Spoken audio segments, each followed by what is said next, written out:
Please call the roll. Commissioner Benavides, Commissioner Verino. Here. Commissioner Alderetti, Vice Chair Contreras-Leo. Here. Chair McLaughlin.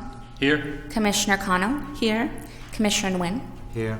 For the record, Commissioner Benavides and Commissioner Alderetti will not be present at tonight's meeting. Chair, you have quorum. Thank you. Would you all stand for the Pledge of Allegiance, please?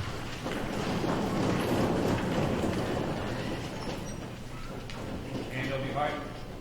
I pledge allegiance to the flag of the United States of America and to the republic for which it stands, one nation, under God, indivisible, with liberty and justice for all. Thank you.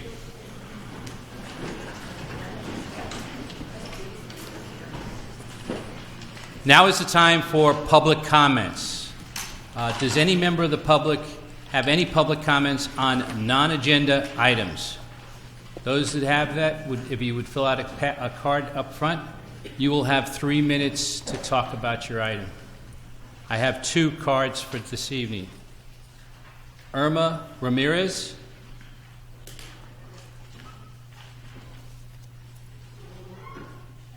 She's on agenda. She had mentioned it was a general. She had mentioned it was a general comment. If it's a general comment, come up. If it has to do with any of the items on the agenda this evening, then it's... I'm not quite sure. I just wanted to state my point of view of living in the area. Area for what? It's an agenda item then. Okay, so what area are you referring to? 4? Item 4? Yes.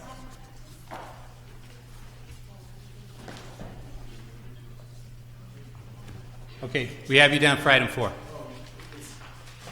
Sorry, it sounds like it's a general traffic, just on traffic in a general area. But is it? Specific area. But if it has to do with item 4,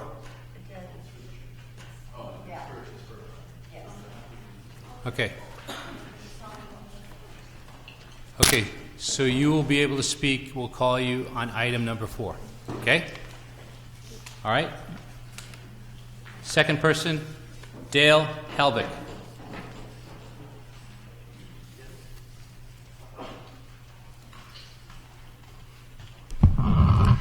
Good evening, Mr. Chairman and Commissioners. I just wanted to say thank you for your patience, understanding, and wisdom 2 weeks ago when you were discussing the 2525 issue, and I hope that you guys get out of here before midnight tonight. So thank you very much.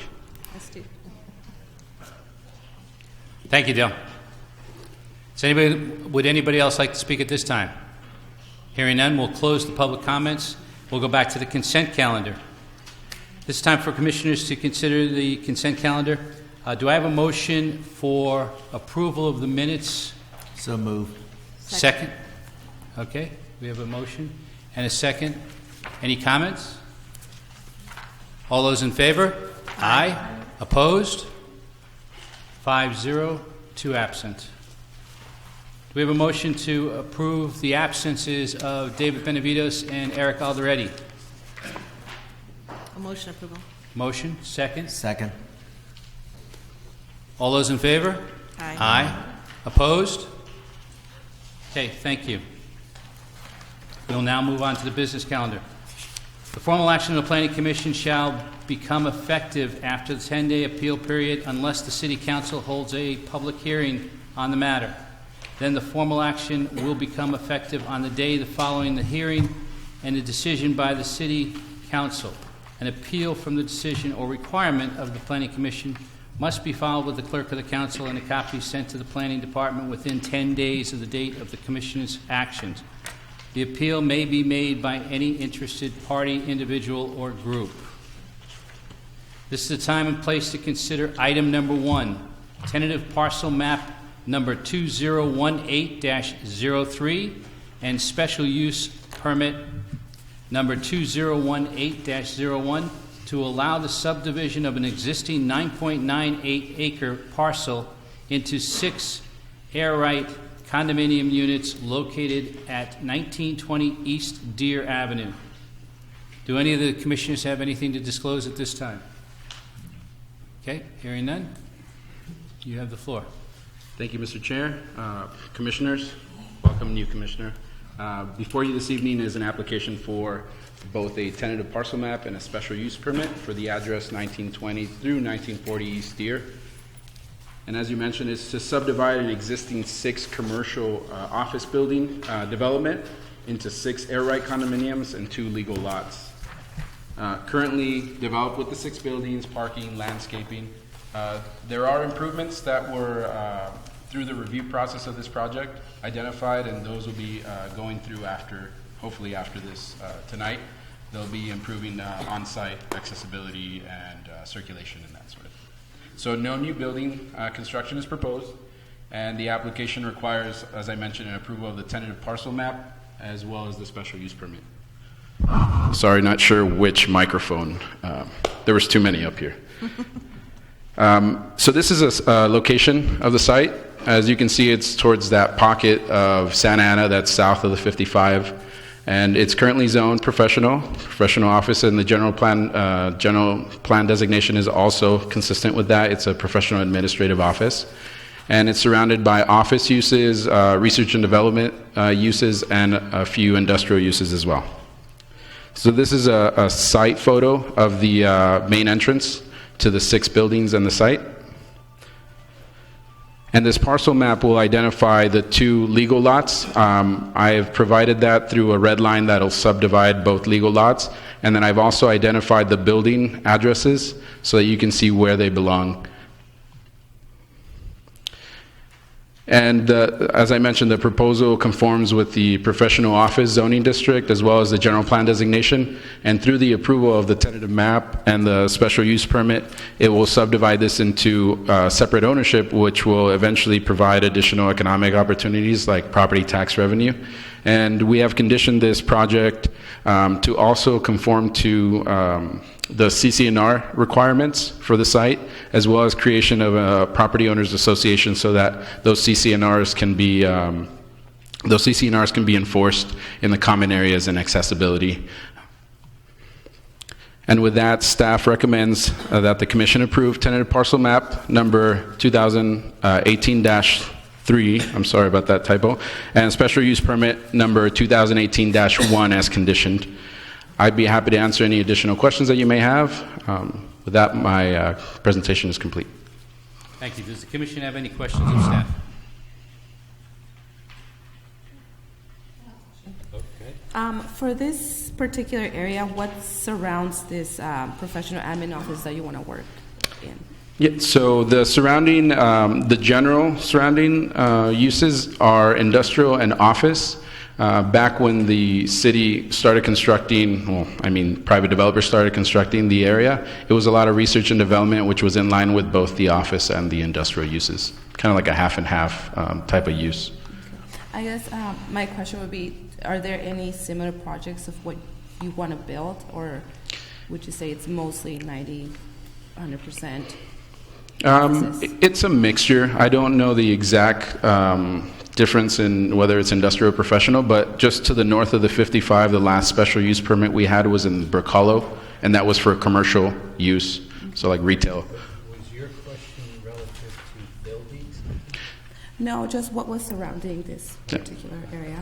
Yeah. Thank you. You're welcome. Go ahead, Cynthia. I think she touched a little bit upon my question, and that's, has this been done before this type of development, and how successful has it been? Yes, so as I mentioned, the last tentative map and the special use permit that was processed was back in 2015 for the Brook Hollow development. You'll recognize that by, I believe, the Granger, Ammo Brothers. There's a wine store just north of that on Warner. So that was pretty successful.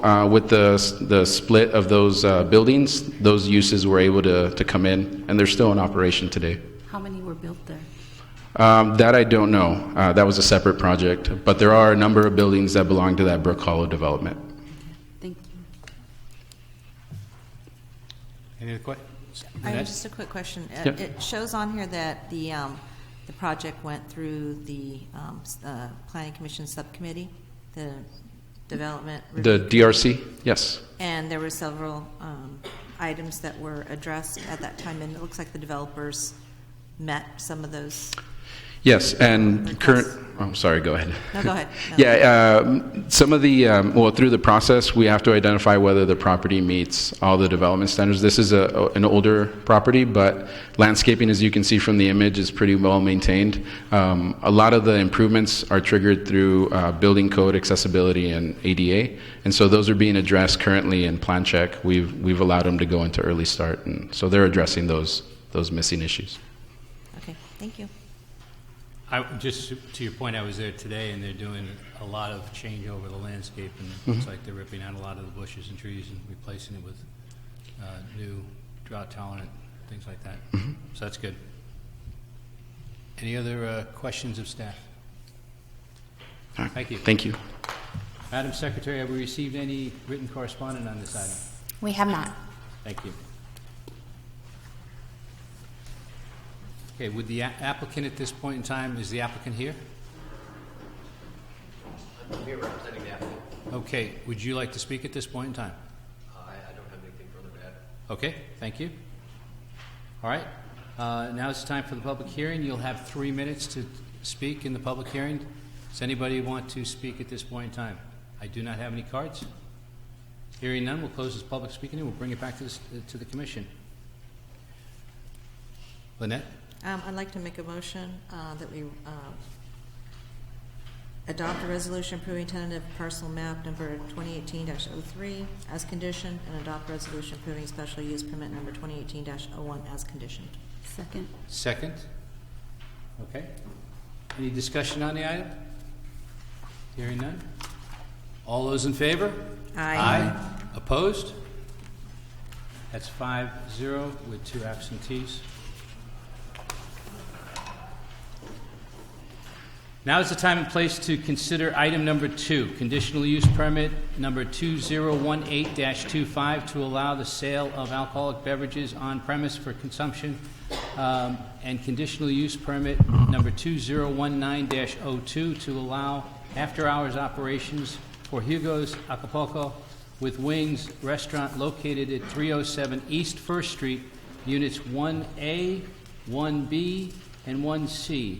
Does anyone in the Planning Commission wish to disclose anything at this time?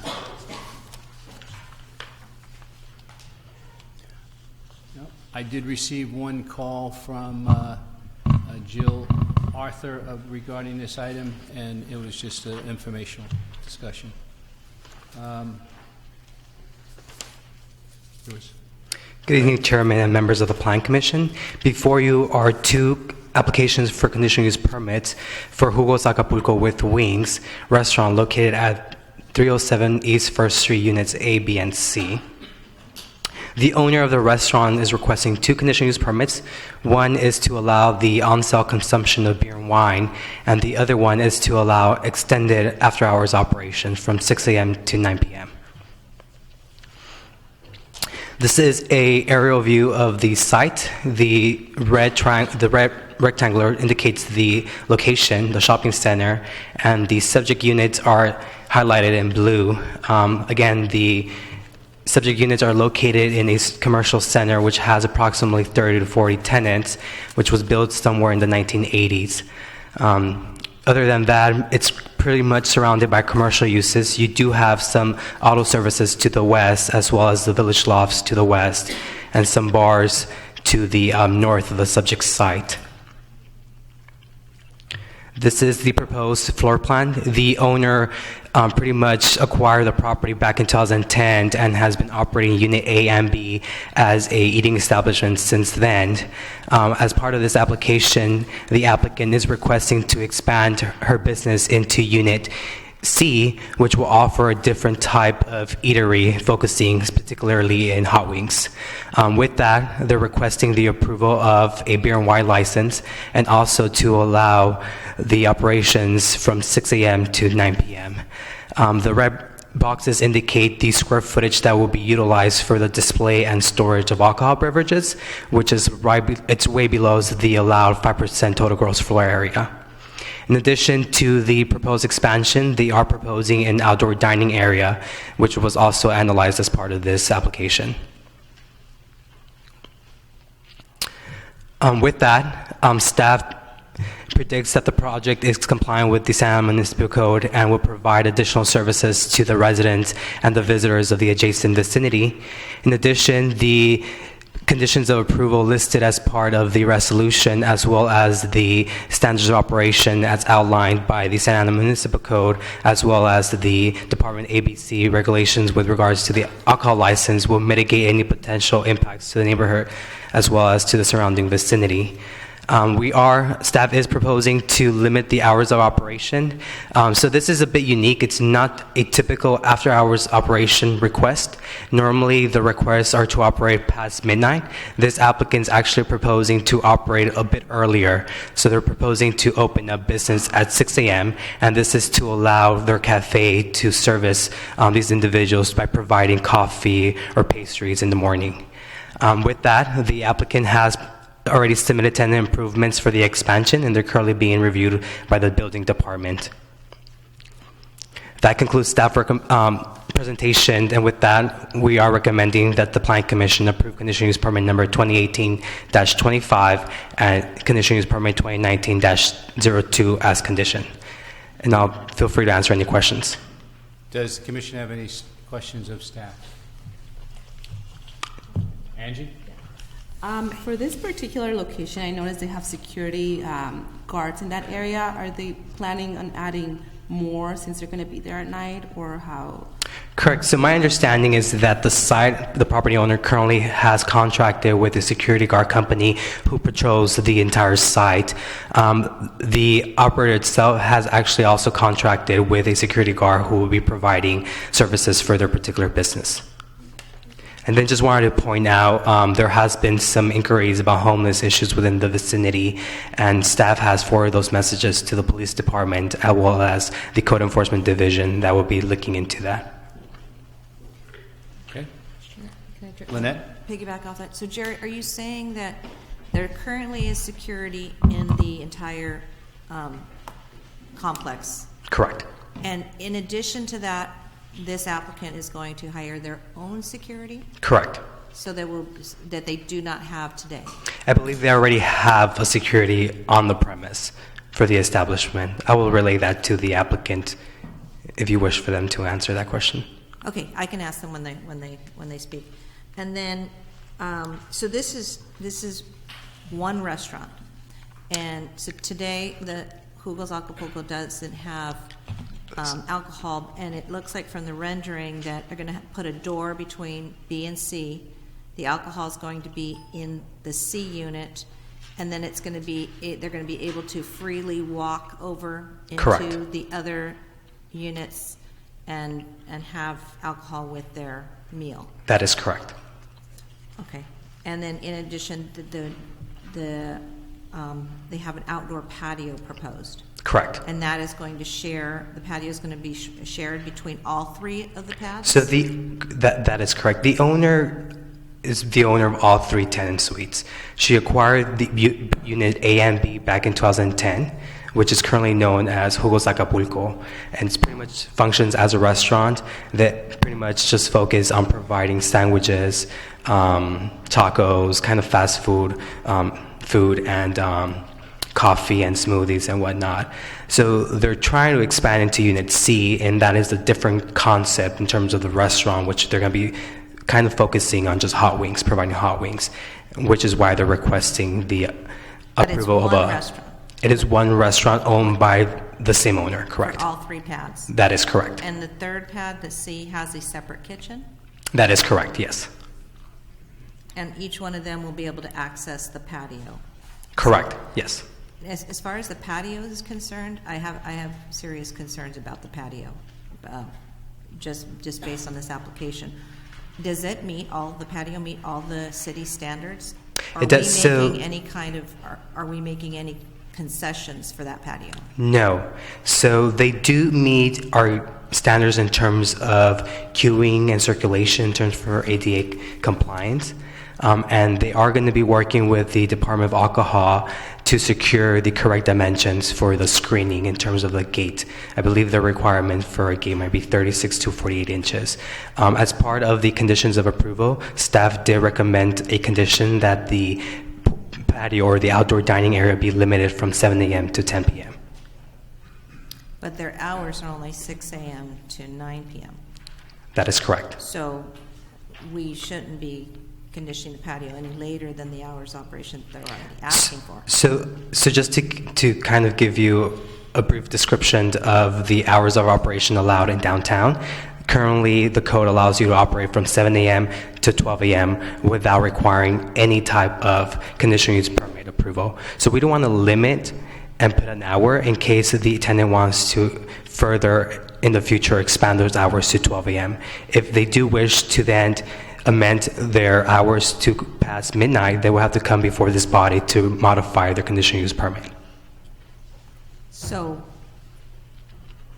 if we approve the conditional use permit and we limit the hours to what they're asking, just 6 to 9, you're saying that by right they could stay open later. We're not conditioning their hours of operation for the business establishment. Could we? You could. You have that right to do that.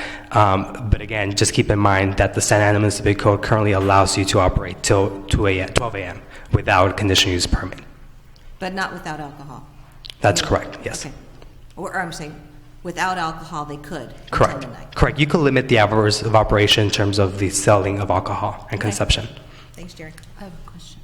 Cynthia? In the past, and I don't know if this just applies to bars, but being that the area unfortunately lends itself to homelessness and a lot of times they're inebriated and so forth, is there a possibility that if you're going to go in there and purchase alcohol, you need to purchase food as well? I mean... They have to. That's they have part to. of the Okay. ABC's requirements. Sure Correct. No, that, yes. Okay. Yeah, they won't be able to sell for off-sale. You can't go in there like a market, buy a 12-pack, and then leave. You actually have to sit down, consume the alcohol there, and then leave. Right, so I think what I'm sure the neighborhood wouldn't want is someone going in there, sitting there, who's homeless. I mean, we don't want anybody really just to go in there to get, drunk, but Right. already there could be heightened situations because of that, and then if they sit there and just drink it with not ordering food, then it might create other problems. Right, it's just going to function like any other restaurant where you go in, you buy your meal, and then you'll buy a beer or a wine, and then you'll eat, and then once you're done, you'll just leave. Okay. Okay.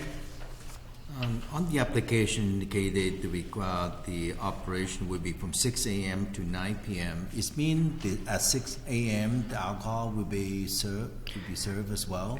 No. So we just left it at 6 a.m. because that is what the state allows.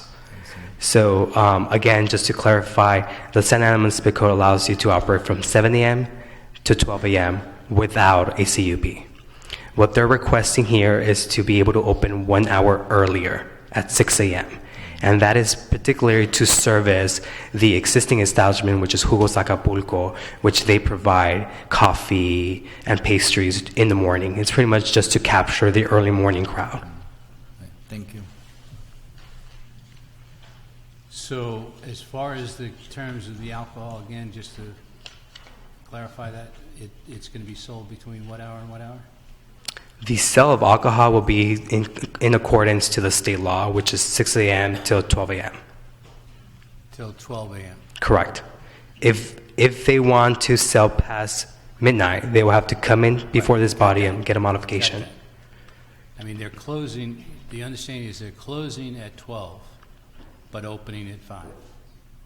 Or No, they're closing.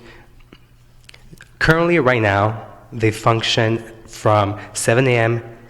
to 9 p.m. Right. Okay. So they're not going to be changing their way they operate, besides trying to extend to open from 6 a.m. to 9 p.m. Okay, so everything's going to stay the same as far as 7 to 9, and then alcohol will be sold between 7 and 9. But then the extra the change here, which is requiring the CUP, is to add that extra hour to start at 6. That is correct. Okay. All right. Clear? Does anybody else have a question of staff at this point in time? No? I do. Yes, Lynette, go ahead. Jerry, where else in the city do we allow alcohol sales at 6 a.m.? That is a state law that's what the state allows from 6 a.m. to 12 a.m. 6 a.m.? Correct. But that's, I thought it was 7. No. So we have state law, which allows you to sell alcohol from 6 a.m. to 2 a.m. Okay. Then we have the Santa Ana Municipal Code, which is pretty much the downtown specific development 84 transit-oriented development, which was drafted to allow businesses to operate from 7 a.m. to 12 a.m. without requiring a conditional use permit for after hours. This applicant is just requesting that 1 hour to open up a little bit earlier to service the early morning crowd. And again, they're just going to be selling coffee and pastries at that time. But they're going to be open, they're going to be selling chicken wings. No. But that's where the alcohol is. In Correct. Unit C. Correct. So the way we drafted the resolution and the conditions of approval allows them to sell alcohol from 6 a.m.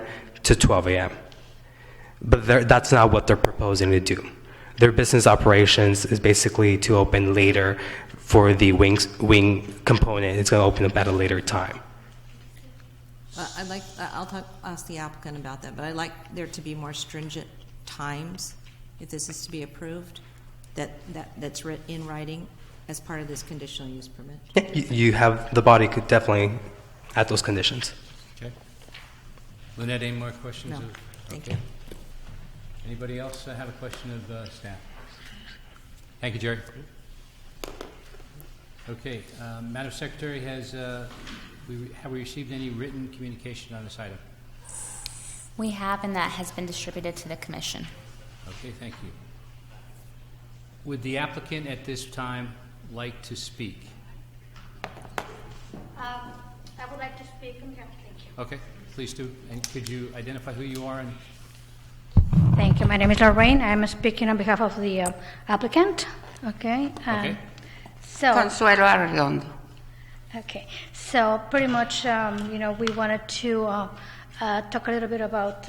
We understand that there's been some concerns from some neighbors, and we understand that there is a big homelessness problem there, and because of that, along with the support of the security service provided by ROIC, the landlord, who was Acapulco with Wings, has also had a private security personnel in place for how long now? 3 months? About 2 months 3 already. months now. Considering that this will require somebody there permanently and just focusing on this particular area to ensure there is no problems, no issues. Okay, and we are also working along with the city police, Santa Ana City Police, because they are aware that there is a lot of homeless people in the area. Okay, we are a very small business with 2 locations in Santa Ana, both on First Street, and this particular one has been in that same location for 31 years with no problems. The owner has been a very responsible manager for her businesses, and he wants to drive and provide the community with that extra service. And she has found that many customers, long-time customers, are very happy about the idea, and she is willing to follow any rules that the city requires for us to keep going with this request and get the permits. And we would like to know if you guys have any other questions at this point. okay. Does the commission have any questions of the applicant? Lynette? So if we were to add additional conditions in this approval for security, you would have no problem? Absolutely not. Okay, that would be security in addition to the one that's provided by these, Oh, by ROIC. Okay, we have now the ROIC security service, and we now have Jugos Acapulco's own security service. Perfect. Okay. That's great, but I'm Yes. saying it would be in writing in the conditional use permit. Okay. So it would not be like you could stop using the security next month or in 6 months. No, I understand. Okay. And, we are the first ones to understand the need and the importance of having that there, especially because there will be customers outside the restaurant, and that's where, most of the time the homeless people are located. So we want the customers to feel safe and secure at all times. So that's definitely our main goal, is to make sure that customers don't ever feel threatened, especially if they are enjoying outdoors, their meal. If somebody, one homeless person approaches them, that's the main goal for them to feel comfortable and safe at all times. And about the hours of operation, so what is the plan?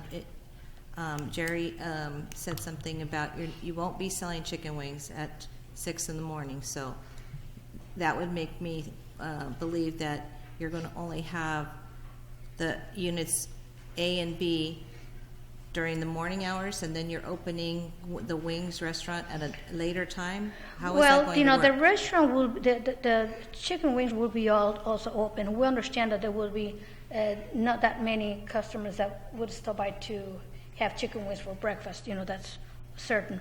But maybe that could be an option for, anyone that would like to do so. Now, on the other hand, the customers that we have early in the morning, 6 o'clock, 6:30, they have that extra room. Yeah, they have the extra room to sit indoors, when they go inside to get their breakfast, whatever it is, your juices and coffee and pastries, they have that extra area, even though there is no cooking at that point, and fully, working, because the restaurant, of course, is going to start since early in the morning, getting ready, preparing, even though there will be no full service in that new area. And as far as alcohol sales, then what time will you be allowing your patrons to purchase alcohol? ¿Para el alcohol? It can be any time after 12 or for lunch. But we not especially want at 6 o'clock to start selling wings and beer. So we kind of think about that kind of lunch and after 9. We close at 9 and we clean and leave the place at 10. Okay. Thank you. Any other questions of the applicant at this time? No? Thank you. Thank you, sir. Thank you. Okay. Now is the time for the public hearing. You'll have 3 minutes to speak. I do not have any cards on this item at this point in time. Would anybody from the audience like to speak on this item number 3 or 2? Sorry. Hearing none, we'll close the public hearing. Bring it back to the commission. Do we have a motion at this point in time for this item? Mr. Chairman, I'd like to make the motion to recommend the to adopt resolution to approve the conditional use permit number 2018-25 and the conditional use permit 2019-2 as conditioned. I'll second that motion. Okay. Any discussion? I just want to say I won't be voting in favor of the motion if it stands as it is, because I have 2 concerns: the hours of operation and the patio hours and the security. So my concern is I think that we should put tougher rules on the hours of operation, and 2, we should ask for a conditional for additional security from 7 p.m. to 2 a.m. Even if the restaurant isn't open, I think there's still room for vagrancy and drug use on that patio, and having a security officer between 7 p.m. to 2 a.m. every day could mitigate those issues. So I'm not comfortable without those conditions. So if the motion stands as it is, I will not be approving. Would you be willing to amend it? Yes. Amend the commission? Yes, as suggested. Yes. Okay. And if we amended it, to what points would you like to have it amended? I'd like to add security officer from 7 p.m. to 2 a.m. to be paid by the Jugos Acapulco, as long as the conditional use permit is in motion. I would also like to Before we do that, do we know if the complex there already has security all night of the hours that Lynette's requesting?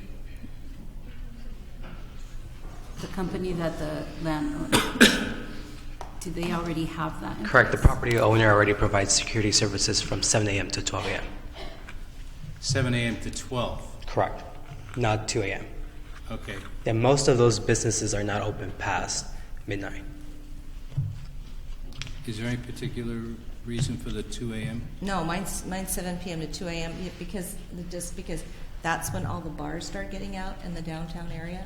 So people need to go get in their Uber, they need to get in their car, or however they're leaving in the downtown area. Most of the businesses in downtown close no later than 2 a.m. And so you've got people potentially walking through or loitering in that patio, which to me would then impact the neighbors that are in that adjacent area. And I don't want to increase any more than is already being from the reads that I heard and the emails, is that there's already a problem out there, and I don't want this patio area to become more of a nuisance for the neighborhood.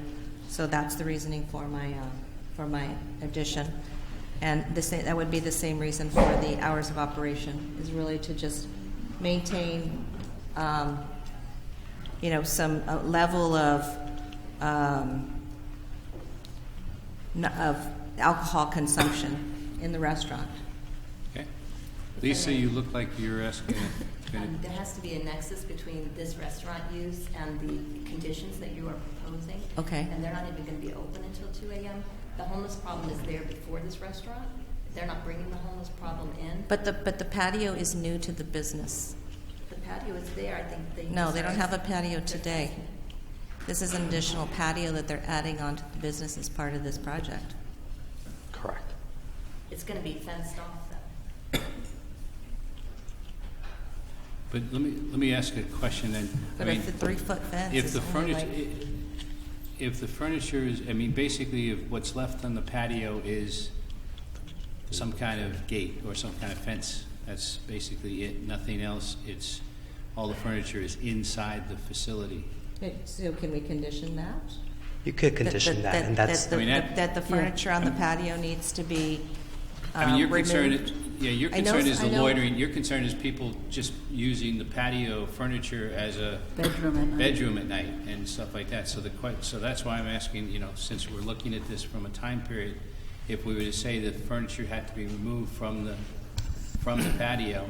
I know a lot of places do that. Baja Fish does that. Right. They take the furniture in at night. Exactly. And so there's no loiter. Could we do that? I think that's a fair request. correct. Is that something the applicant, you're okay with that? Okay. So then we could do this. So we can add the security officer from 6 to. We can. Lisa, are you saying that we can't condition the security officer there past their operating hours? That would be the nexus that I would see. They said that they're there till 10 o'clock, so if you wanted to make it till 10 o'clock. So we could do 6 p.m. to 10 p.m. every night? Yeah, 6 a.m. to 10. 6 a.m.? Yeah. Well, that's the I'm hours mostly concerned hours of about- operation are 6 to 9. I'm fine with that. I'm fine with that. 6 to 10 p.m.? Okay. I'm fine with that. Right. Can you repeat the hours? So you're saying 6 a.m. 6 a.m. To 10 p.m. 10 p.m. And the other condition to bring the patio furniture in? Correct. Okay. Correct. Are those two amendments that you're okay with? Yeah. Yes. All right. So just to clarify, no additional conditions for the hours of alcohol sales. Can we limit it to the 9? I'd rather it be the 9 p.m. when they close, and if they are going to extend their hours, I'd rather them come back. That's fine. So, but what's the start time for that is, I think the applicant said that she was willing to start around 9 11 a.m. or to 9 noon? p.m. 11 to noon, 9 p.m.? No. Okay. Mm-hmm. Yeah. 11 to 9. 11 to 9 p.m. for alcohol sales. Okay? So you have 3 amendments. Madam Secretary, would you read back what we have? The first is to add security on site for this particular location from 6 p.m. to 10 p.m. The second is to bring all patio furniture in from the patio. And the third is to limit alcohol sales to the hours of 11 a.m. to 9 p.m. And if I may just add or comment, the applicant is requesting that you limit the hours of the security guard from 11 a.m. till 9 a.m. to be consistent with the hours that they sell alcohol. Okay, I'm willing to do that. Okay. So we've taken that amendment? All right. So it's been,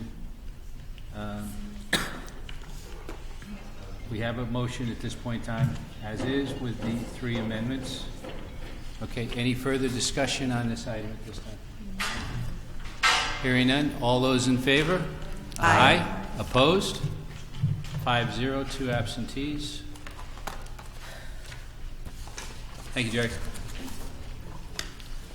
This is time and place to consider item number 3, conditional use permit number 2019-26 to allow a drive-through lane, and variance number 2018-12 to allow a reduction in required street side setbacks and a driveway within 150 feet of the street intersection for a new restaurant building located at 2701 North Grand Avenue.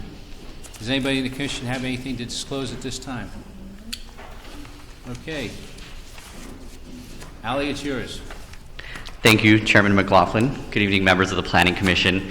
Up for consideration tonight is conditional use permit number 2018-26 and variance number 2018-12 for the property located at 2701 North Grand Avenue to allow construction of a new Starbucks restaurant building with a drive-through lane.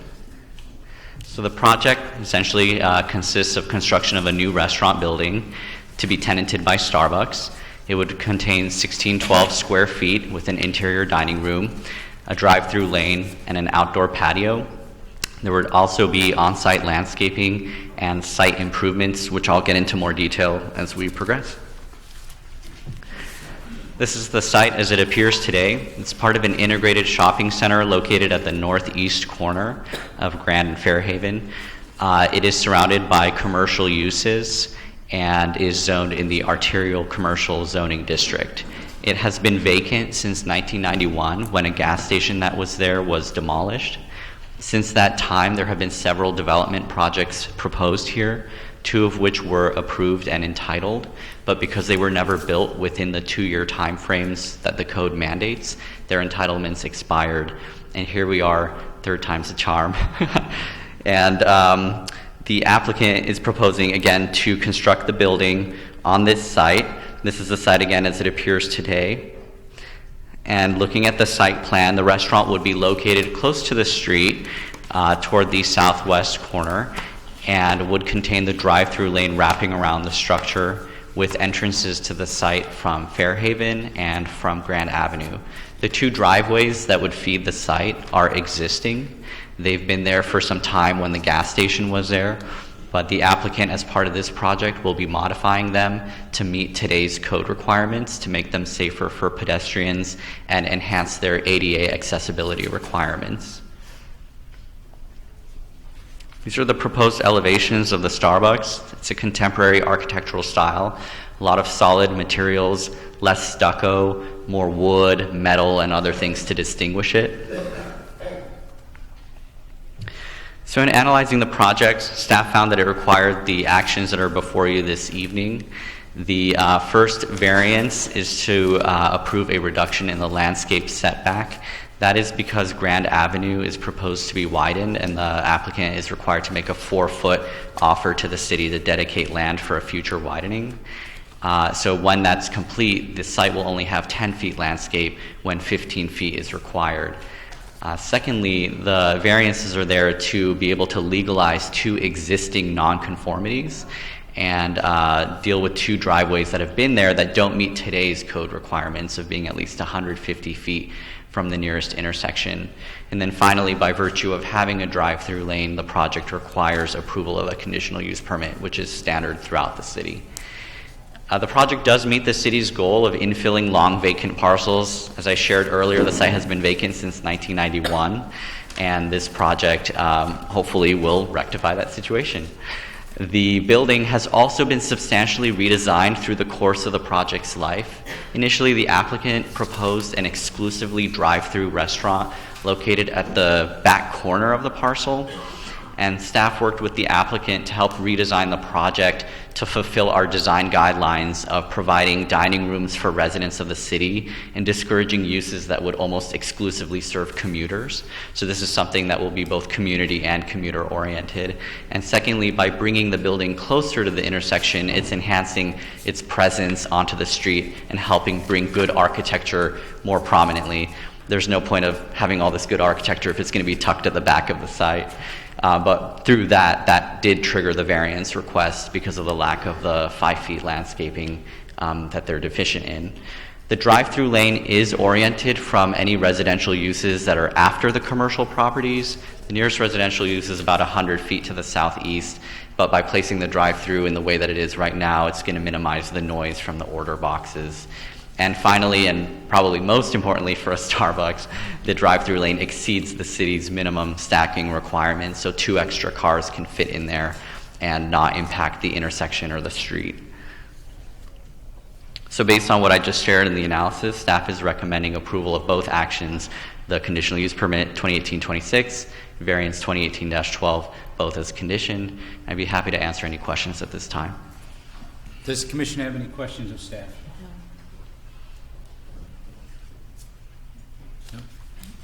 You're good, Ally.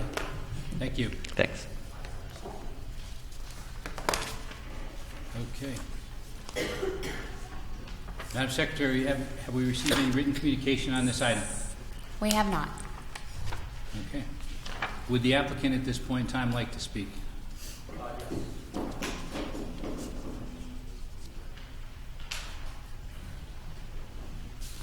Good evening, Commissioners. Bill Beebe with the Moore Architectural, and would like to thank staff for all of the time and wonderful effort. We had a lot of back and forth, but it was altogether a very pleasant experience. I agree. My name is Amir Huriani. I want to thank the whole Planning Commission for being here tonight. I want to thank the residents for coming as well. I know it's late. I know you're tired. I appreciate everyone being here. This is a project that's very special to us. We started this on day one and to try to design a project that we could be very proud of and the city could be very proud of as well. We worked extensively with the city, with Mr. Pezeshpour, and incorporated a significant amount of feedback into the project as we evolved it through time. We're also very excited with the architectural design that we created, which we were very happy with. We think it's not just a plain stucco design for a project and brings a lot more character to the location. And I'm also very excited that we're going to be creating about 25 permanent jobs from this development as well.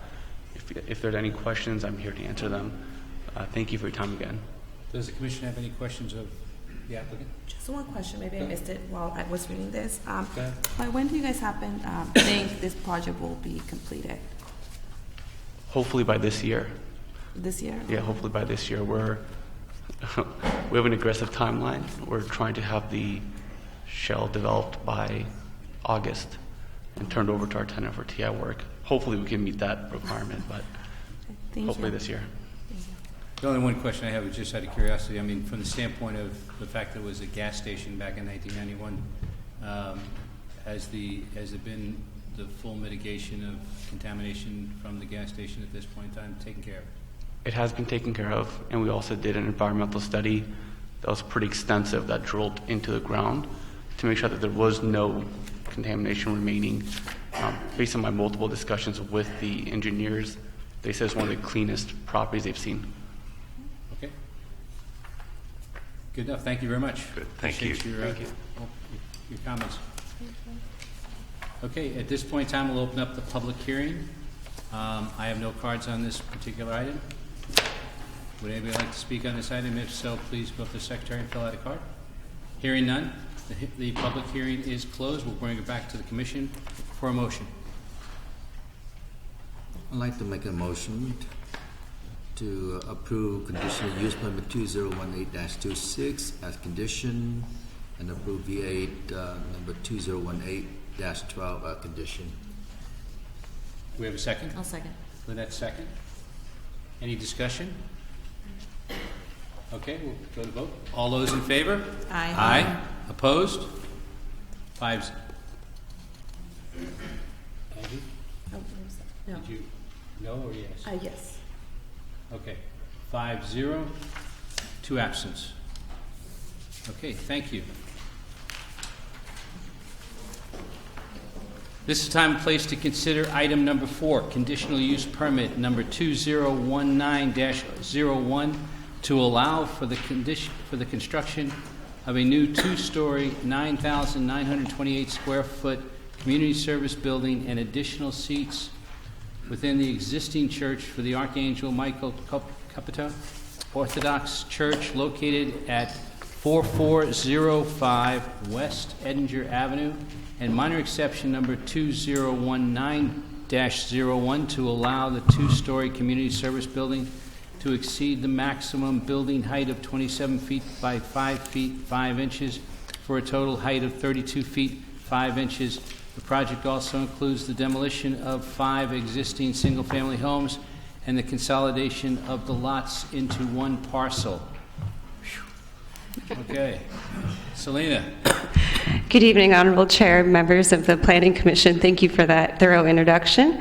Tonight before you, we have 2 entitlements for the Archangel Michael Coptic Orthodox Church located at 4405 West Edinger Avenue. To go into over just the project description, it will involve demolition of 5 single-family homes in order to construct a new community service building. This building, I'll go over a site plan and show you where it's located. It's going to be a new 2-story, approximately 9,000 square foot building adjacent to the existing church. Also, as part of the proposal is to add 110 additional seats within the mezzanine of the existing church. For this, conditional use permit for the accessory church building is required, and a minor exception to exceed the maximum permitted height of the zone is required. And also the lots will be consolidated in order to facilitate the construction. So here we have a zoomed-in version of the aerial vicinity of the project site. So the outline shown in red is the total project area. In the middle, the area that's not shaded, you can see the existing church campus or existing church building, which is located close to Edinger Avenue with street access off of Edinger. On Regent's Drive, which is at the end of the cul-de-sac, there are 2 single-family dwellings on the church property that are currently being used as the pastor's residence and a guest house for church members. The areas that are shaded in the red color are owned by the church, and areas proposed for expansion in order to facilitate the project. The property is located within an R1 single-family zoning district, which does allow for churches and accessory buildings, again, with the CUP. And the general plan designation is low-density residential. The project is located in the Riverview West neighborhood proper.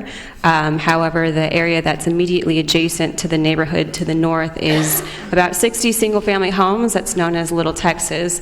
The reason for this being that the homes there are on large lots, which allow for kind of a unique neighborhood with chickens, horses, and other livestock that can be kept on the property, and kind of a rural character. This is, again, single-family homes adjacent to the site. This project's at the west end of the city. The city of Fountain Valley is directly to the south, and multifamily uses are to the west. Here you can see some visuals of the site. The top one is of the existing church looking on Edinger Avenue towards the east. And the bottom photo are you can see the single-family homes and the accessory garage structures which are proposed for demolition. This isn't the first time that the project's been before the Planning Commission. It actually has a history here with the city. It first started out as a house and being used as a church facility, and in 1988 a conditional use permit was approved by the Commission and the City Council to allow the church facility that's there in place right now. So it's about a 16,000 square foot building with 101 parking spaces, and conditions of approval were applied to that entitlement. Over time, the Commission did review the operations of the church. There were conditions added to that 1988 CUP in response to parking and noise complaints from the neighborhood and tree trimming.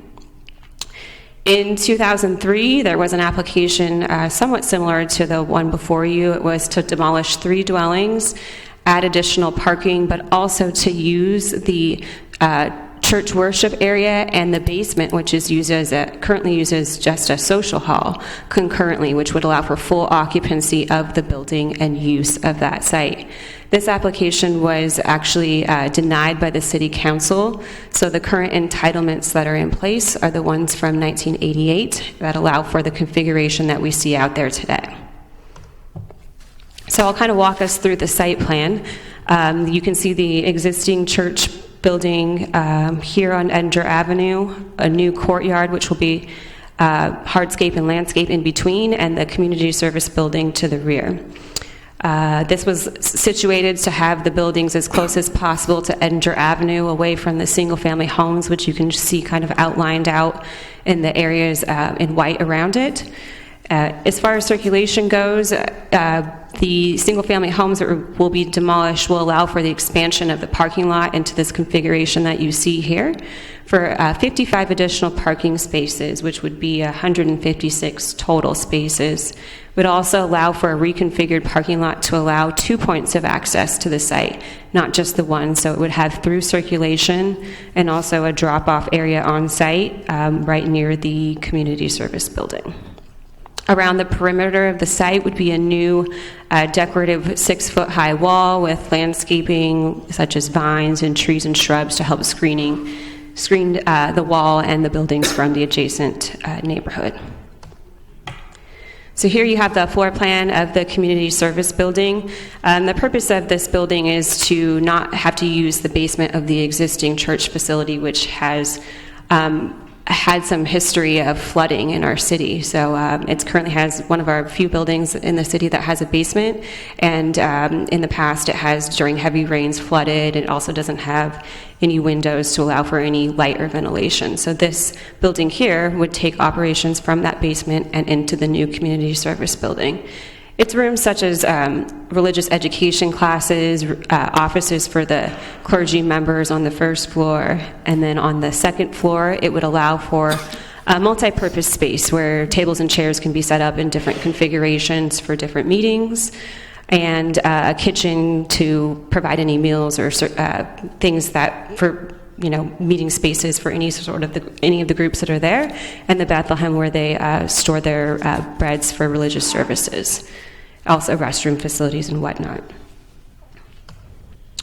As far as the existing church, here you can see outlined in red the mezzanine areas. These are existing built-out areas, however, they don't have access for use. So they're proposing to add additional pews on this level for a total of 110 seats within the existing church.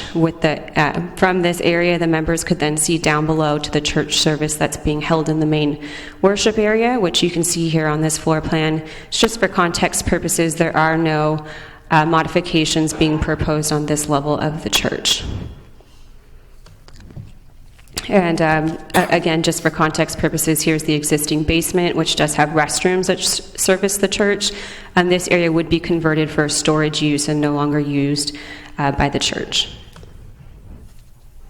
Here's a rendering of what the building would look like. So you have the existing church and the new building, which would have a very similar architectural style of the church. New arches, tiles that are similar to the existing building, and really complementary to what's already existing. Again, just another view from the parking lot of what this would look like. And early in this process, staff began working with the neighborhood and the church to meet and present the project and hear input from the community. So it's been about a year and a half since this project has been with the city, and we've met with the neighborhood on 4 occasions, some of which with the church, where they facilitated an open house at the church, another one-on-one meetings with the Little Texas neighborhood to hear what they really have to say about this expansion and get the full history of the project site. Generally, the comments received were in opposition to the project in general. Their fears of changing of the existing character of the residential neighborhood with the demolition of the single-family homes, concerns that the project does not have sufficient parking, and that currently there's overflow parking within the residential streets that are being used by church members, and also concerns with concurrent use of the building of the church and the social hall at the same time. In regards to parking, the church does fully comply with the city's parking requirement. Parking for churches is based on the most intense use, which is the community worship area. With this calculation, 145 parking spaces are required, and 156 parking spaces are provided on site. This is an excess of 11 parking spaces per city codes. For the community service building, again, this isn't going to be used concurrently with the church, so this would require 50 parking spaces, and 150 parking spaces are provided. If for some reason we were to calculate it at both uses with full capacity and intensity, 195 parking spaces would be provided. However, that's not part of the proposal, and there is, again, that condition that does not allow for simultaneous use. The city contracted with Urban Crossroads, an on-call traffic and parking consultant, to conduct both a traffic and parking assessment. The traffic study studied the intersection of New Hope and Edinger Avenue and found that with existing conditions and the proposed project, either use of the community service building or the church, that no impacts would result from the church operations, and no mitigation measures were recommended. For the parking study, we studied 2 things. One, the existing conditions of the church and their parking capacity, and second, the nearby residential streets, to see what then overflow parking is being used on those streets. So here you can just see the visual of the study areas. And parking counts were conducted on 2 weekdays and a Saturday, and then 2 Sundays and during a special event. Here's just a quick table which summarizes the 9 or 10-page parking study that you have in front of you. So during the weekdays and on the Saturday, when there's Bible study and various senior meetings, youth meetings that are typical of a church, there's enough parking capacity on site. There's 101 parking spaces within the parking lot, and only at the peak time, 94 were being used. So there was no then overflow within the residential neighborhood. On Sundays, however, and on special events under their current operations, parking is at full capacity at certain times during church services on Sundays. So that's when they do have their Arabic liturgy, which is between 7 and 9 a.m., and the English liturgy, which is between 9:30 and 12, it does reach capacity. So during those times when it reached capacity, the nearby residential streets again were counted before church services started and throughout those services. During that time, any parking spaces that were on the street that were increased were attributed to the church. And so that was 11 vehicles. This is kind of a more conservative number because it's counting any of those increases trips to the church, or parking spaces to the church versus any other public use, any residence, commercial uses, multifamily, anything in that area. And on Sundays, during a special event, this was an event per the church that occurs once every decade, there was overflow parking consistently during that event of 69 vehicles into the neighborhood. To address And this parking study was done in excess of meeting code requirements. And what staff has also done, knowing the concerns of parking for the neighborhood, is really tried to add conditions that address these concerns and better manage the parking situation and provide more assurance to the neighbors for their operations. So I'll just go step by step through these. The first one is to prohibit use of the basement, to just keep it for storage purposes only. Second is for off-site parking agreements to be in place on all Sundays. These parking spaces, there's a letter that's included within the staff report that the church has contracted with New Hope Elementary, which is just north of the site, to use 53 parking spaces there on a regular basis. So if for some reason they were not able to use New Hope, there are other two other schools that are nearby and other arrangements that could be made as long as there's parking within a half-mile radius of the site or a shuttle service for anything beyond that to the church. Also, there will be 2 parking monitors on site for the church during church services on Sunday. They can help direct people into parking stalls, let people know when areas are full, and also they'll be managing temporary signage that they'll put out at the driveways with A-frames or whatever flags that they can do to address parishioners if the parking capacity reaches 90%, to then go to New Hope Elementary, for example.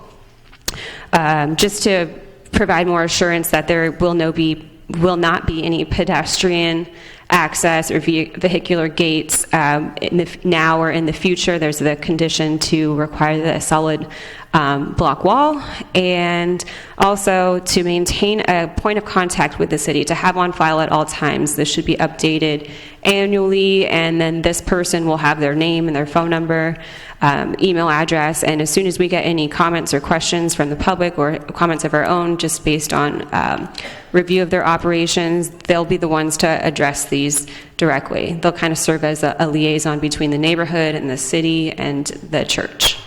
And also, in regards to special events, we have a parking management plan which will be submitted to staff prior to any special event, and this will anticipate capacity of that event, identify where those parking lots are that are to be used, how many spaces those lots have, how people will get to and from the events. In regards to enforcement of the CUP, we've added another condition that 6 months after the issuance of the certificate of occupancy for the community service building, we're going to have another parking assessment done, and any recommendations of that report would then have to be implemented within 3 months, or it will be presented back to the Planning Commission for consideration. We'll also do an annual review for every 3 years after the construction of the community service building, and as with any CUP, the Planning Commission or Council, if determined that it's creating a nuisance or is not operating with the conditions of approval, it can be scheduled for a public hearing for revocation. In regards to the minor exception, here you can see a cross-section of the community service building, which is 2 stories. The maximum height is only at portions of the building. So here you can see where the arches are. It really peaks at 32 feet 5 inches in height, and this is needed to provide for that architectural design, and to comply with building codes. You can see right in the middle of the figure, you can see probably about a 6 foot high person here that at the bottom of the arch would provide sufficient headspace that complies with building codes. So a minor exception is allowed to be granted by Planning Commission to exceed 25% of height. They're again asking for 32 feet 5 inches, which is about 21% over and within that minor exception range. This minor exceptions is not something that's uncommon for religious facilities. We have several others here within the city that allow for an increase in height to allow for those architectural elements like bell towers or roof steeples. In addition, it's set back approximately 60 feet from the closest residential structure to the east, and it's also important to note that the existing church building is 35 feet in height, which does exceed the residential height limit. This building would be below that, so it's not going to further exacerbate any existing height conditions that are there. And with that, That concludes the staff presentation. Staff is here, the applicant's here, and parking consultant is also here to answer any questions. Thank Does you. the commission have any question of staff? Cynthia? Do you know why City Council denied it the last time? This has a long history, so actually the 1988 CUP was appealed by the neighborhood, and it was approved by the council in 2003. It was approved by the Planning Commission, appealed, and the City Council voted to deny it based on neighborhood input, concerns with parking and basic operations. And the properties that they're proposing to demolish, they own those properties? Correct. And so who's living in them now? The applicant could probably give you that information. I'm not sure. Okay. And then I just want to ask the question again, but I think you did answer it. Access to the church would be only off Edinger? Correct. Access is only off Edinger. Only off Edinger. Okay, and what's been done in the past, it seems from the different inputs we received from the neighborhood, that there was a compliance issue with noise and loitering and playing basketball when it was said not to. Has that been addressed already in the past, or is that something that moving forward still needs to be addressed? So in 1996, there were 4 additional conditions added to remove the basketball hoops and a payphone to address those noise concerns that were being relayed to staff. And also for parking, previously there were wooden gates that were at the sides of each of the single-family homes, so people could park in the neighborhood and then open the gate to just cut through to the church. Those were added, a condition was added to make that a solid wall to deter people then from parking in the neighborhood. And so those are some examples of the conditions. So you said that they were not allowed to have a basketball court or anything like that? Correct, no outside. Because I saw one today when I drove through the parking lot. Okay, I think that... It wasn't standing up, but it's still a basketball court. I think the applicant can answer that one. So that was going to be my follow-up question. It seems like there's still no compliance because neighbors are still seeing some of these things happen. So, have you guys been out there to? Yes. I've been out there on two different Sundays, also during the open house, and also just to get a tour of the facility. Lynette? Selena, you mentioned something in your presentation that said if they were to use both facilities simultaneously, they would need 195 parking spaces. Correct. So, and with this application, they're only adding 55. That would be a total of 156. So part of the conditions is that they can't run both facilities simultaneously. How is that going to be managed? How is that going to be enforced? Are we relying on code enforcement to manage that? Yes, typically CUPs are managed through code enforcement and also reports from citizens so that we can go out and take a look at the operations. So we don't have any real guarantees that that's not going to happen? We have the condition. Conditioned. Yeah. Just like we conditioned things in 1988. Yes. Thank you. I have a question. Ken? On your report, our parking study indicated that on Sunday from 7 a.m. to 9 a.m. that was 11 vehicle parked in the neighborhood, and also on June 3rd, 2018, 69 from vehicle parking in neighborhood during a special event. Even based on code requirement of the 5 parking space per every 1,000 feet, but I don't think even with this, the church willing to provide additional park more than the required by the code, but how they can solve the problem with the members of the churches on special event park in the surrounding neighborhood.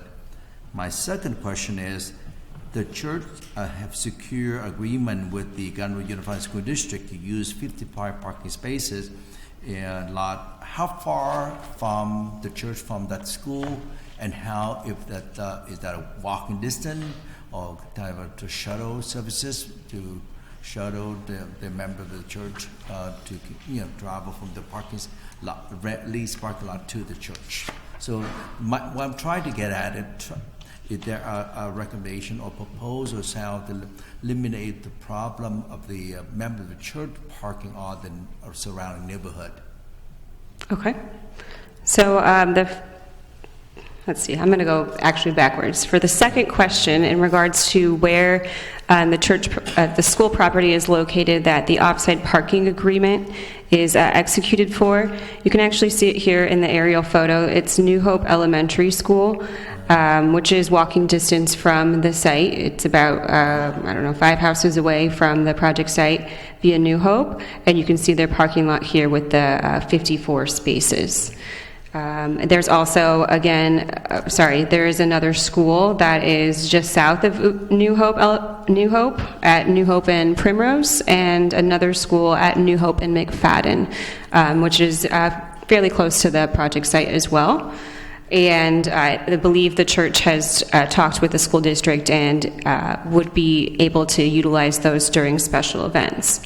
So in regards to the first question about special events, for the conditions of approval that are included within the staff report, condition number 12 here on the top of the screen, it is somewhat hard to read, but it is within the packets. It says prior to issuance of any special event for which occupancy attendance is expected to exceed typical Sunday services, a detailed parking management plan should be submitted to city staff 15 days prior to commencement of any special event.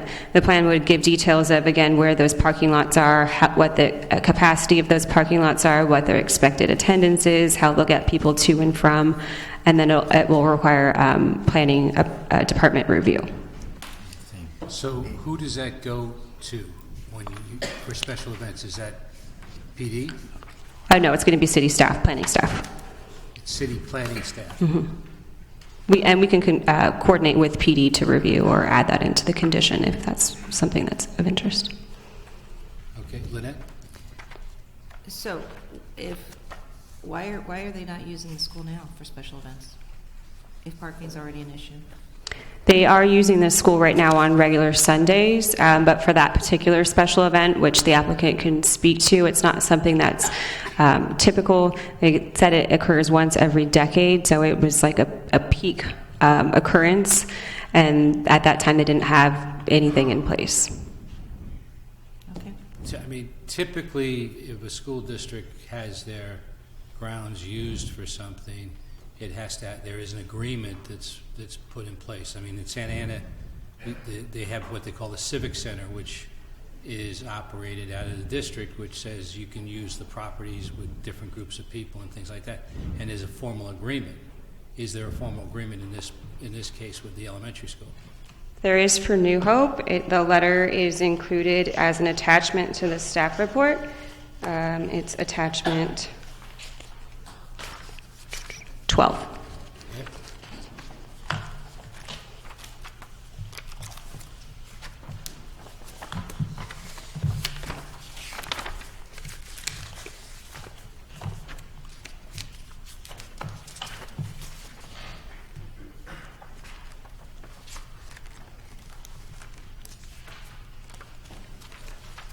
Exhibit 12 starts at page 81. Thank you.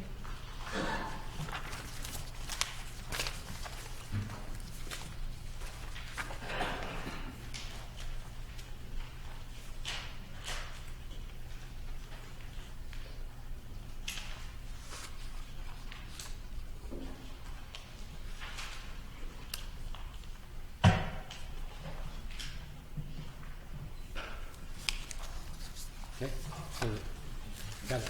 Thanks.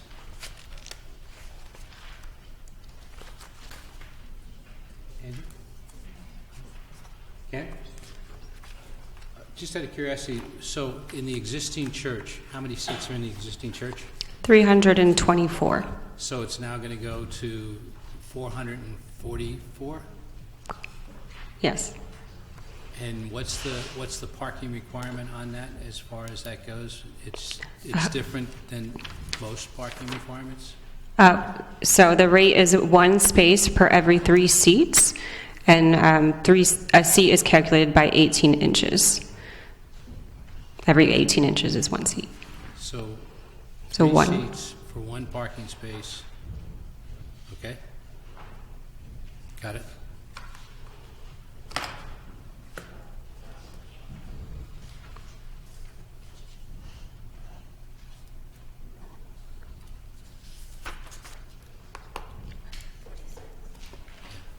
Is this the updated parking requirement from our city? Because my recollection correctly, it was require a lot more parking spaces for every 1,000 feet, right? Before. It actually is our current parking standard. So if we're looking at 148 seats, 148 parking spaces is what the basics of the church would be, and you got 156. I mean, that does beg the discussion in question about having concurrent activities in the community room as well as having activities in the church. And the other thing that just kind of begs the question is, there's only 30 minutes between services. If we have a parking problem, people are going to leave church slowly. They're going to go to church at early times or late times. So why is it that we don't have maybe an hour, hour and a half between each of the services? I'm not trying to dictate what the church should do, but I'm just saying that would seemingly relieve some of the parking issues that the neighbors are concerned about. Maybe that's something for the applicant that we can talk to, but I'm not looking for you to answer that. That's my concern. Any other questions of staff at this point in time? Okay. Thanks, Selena. Thank you.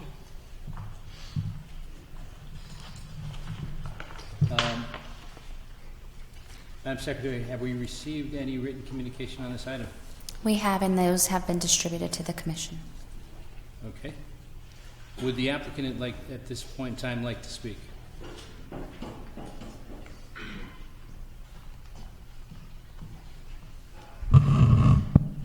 Good evening, Commissioners. My name is Lisa Coleb, and I'm here on behalf of the applicant. Here with me tonight are the priests from the church, nuns from the church, members of the congregation, the project architect, landscape architect, and engineer, so should you have any questions. We've been working on this project for a long time. We're really excited to bring it before you tonight, hopefully for approval.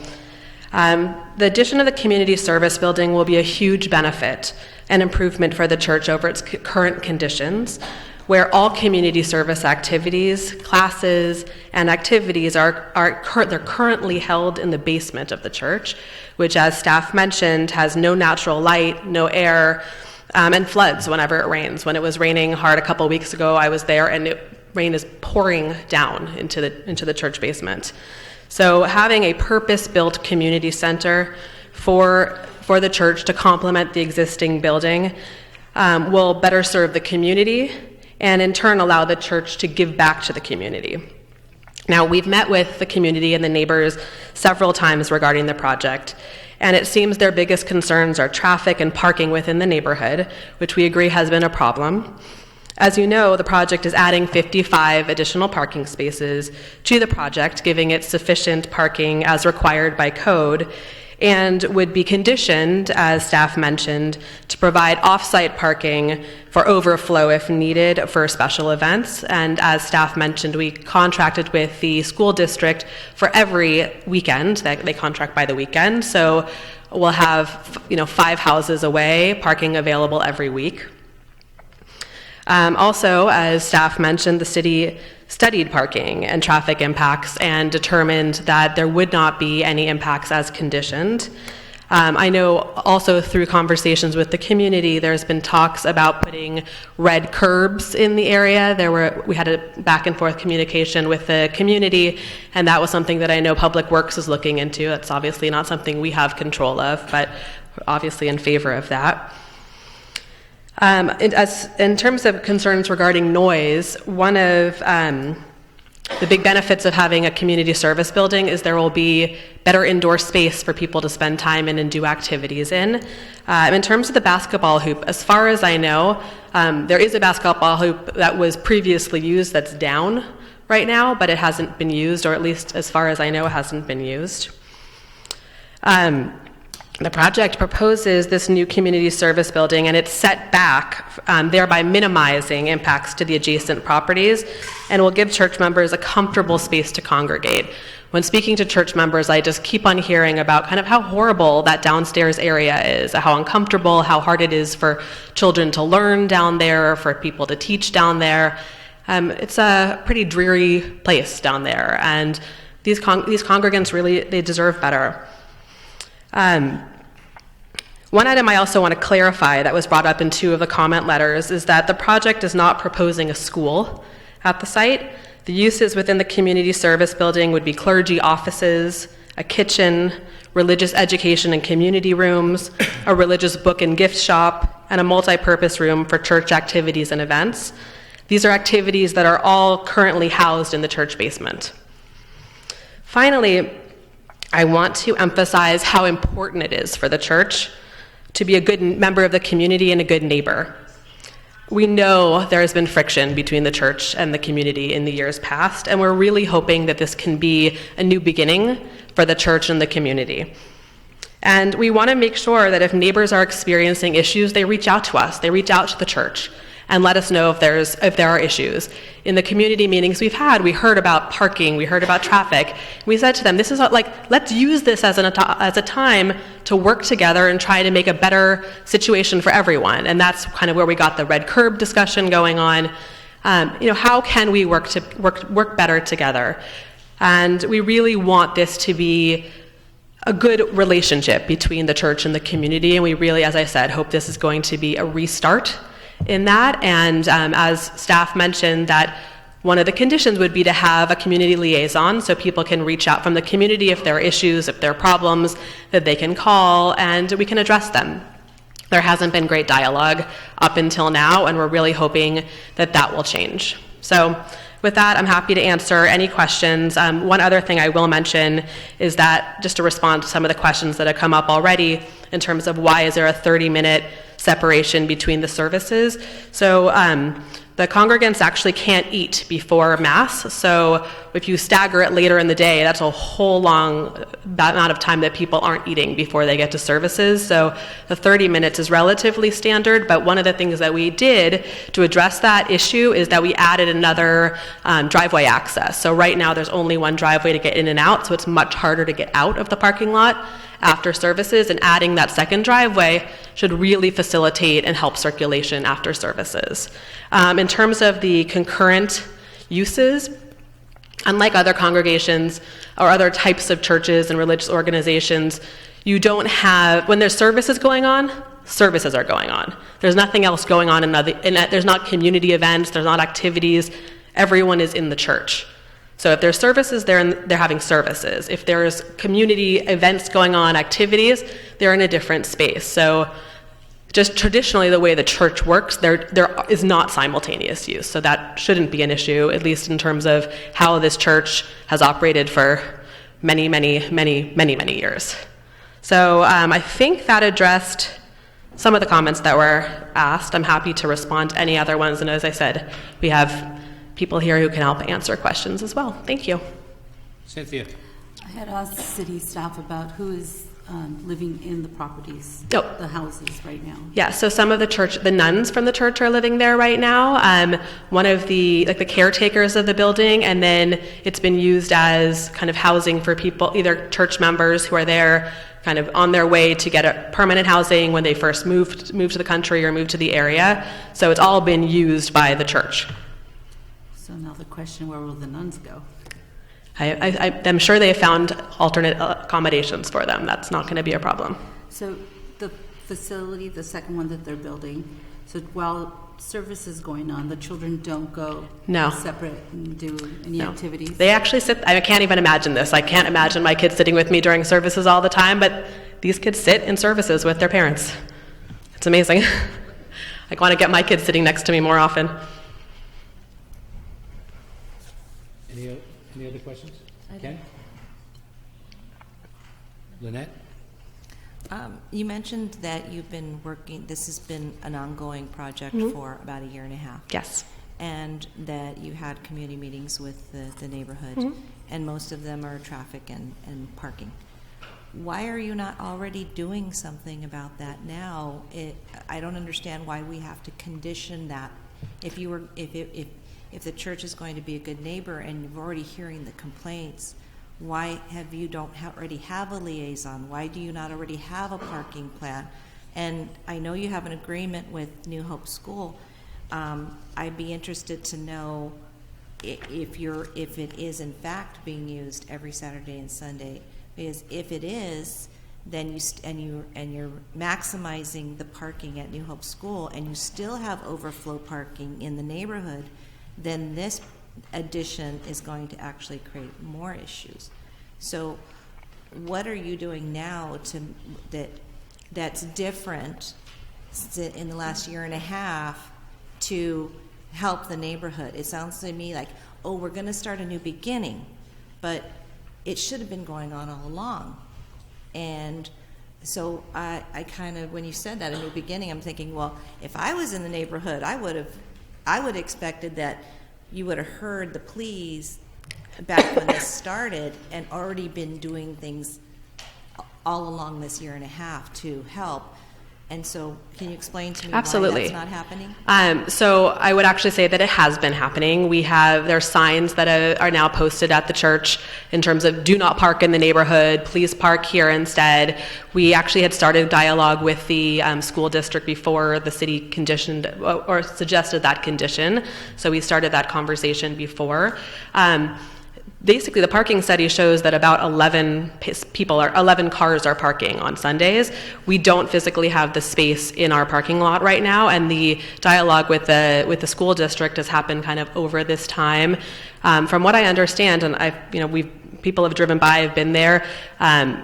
At least my impression is that there are not an overflow of cars parking in the neighborhood. We've really been trying to crack down on that. There was the large special event, which, as staff mentioned, happens like once a decade. So that was something that we did try to kind of control. How we had some off-site parking, but we're learning. We're learning as we go.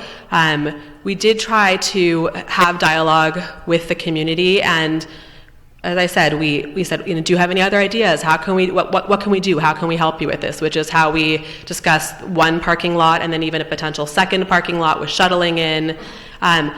To date, as I said, it's only about 11 cars that are parking in the neighborhood. And so we haven't seen kind of the impacts, at least not on paper, that the neighbors are complaining about. Okay, thank you.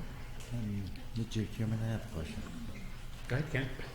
Do you have a parking attendant to guide your person? Yeah, thanks for asking. We actually have guides, like scouts, that help with the parking, and so we'll tell people parking lot is full, don't park in the neighborhood, please go park at the school or park elsewhere.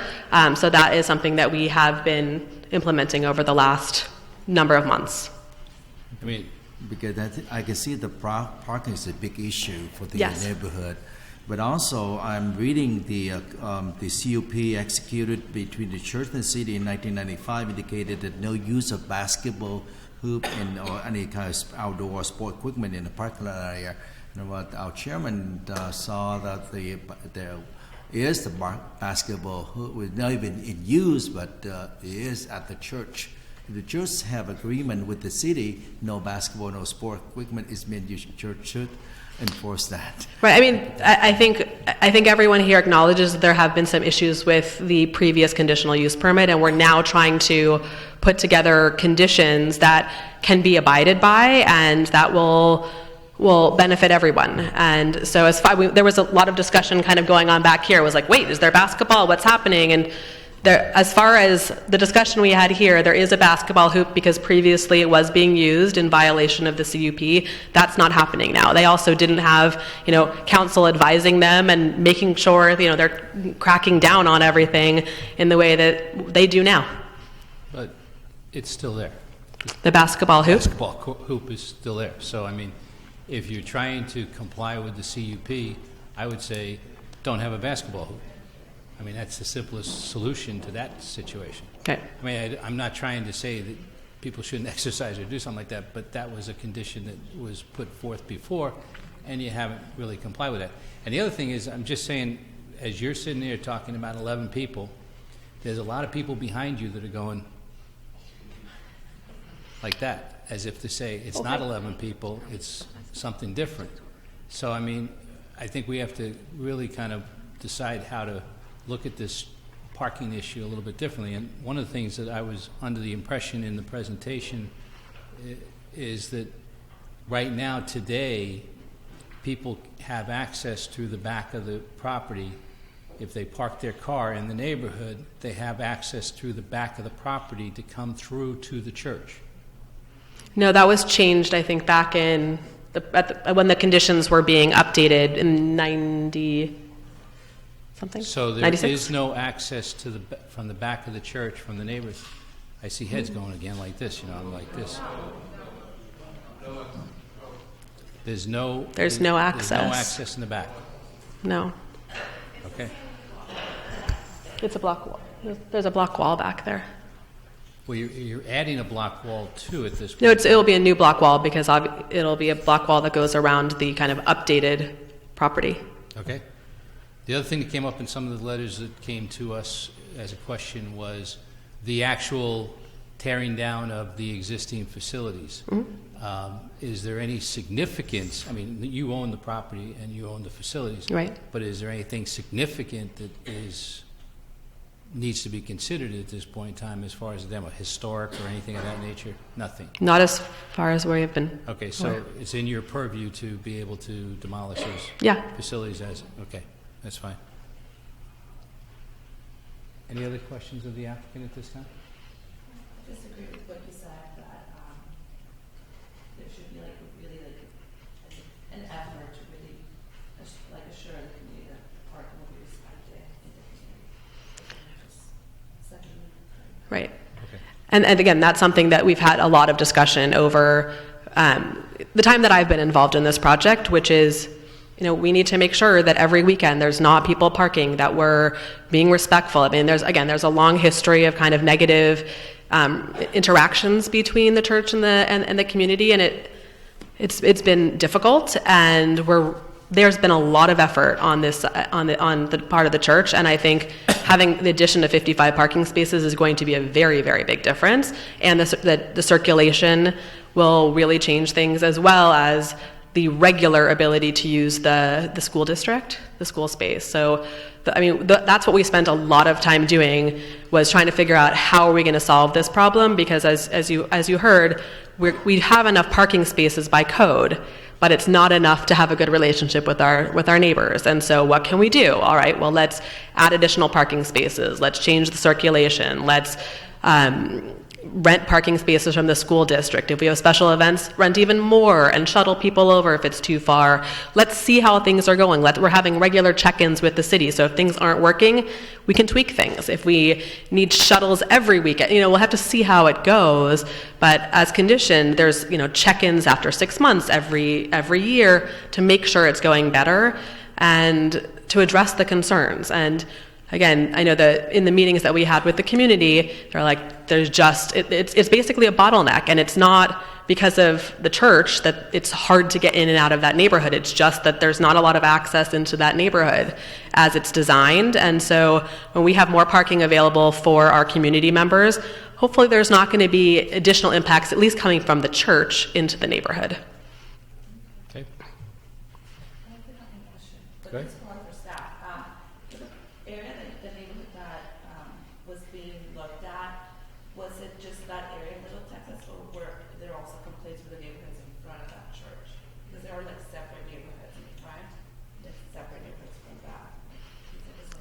As far as I know, the only complaints we've gotten are from the Little Texas area. There was a letter from a resident lives on Edinger. I don't know if you received that email. Which would be probably Riverview West, right? I also want to clarify that even though there are neighbors who are not happy, there are also neighbors who we have very good relationships with who live right behind the church. So it's not It's not a situation where there's tension with everybody. There's actually, quite a number of neighbors who we have a very good relationship with. Okay. Good enough. Thank you. Okay. With that, we will open the public hearing. I have a number of cards at this point in time. Each individual will have 3 minutes to speak. The first person I have is Mark Moussa.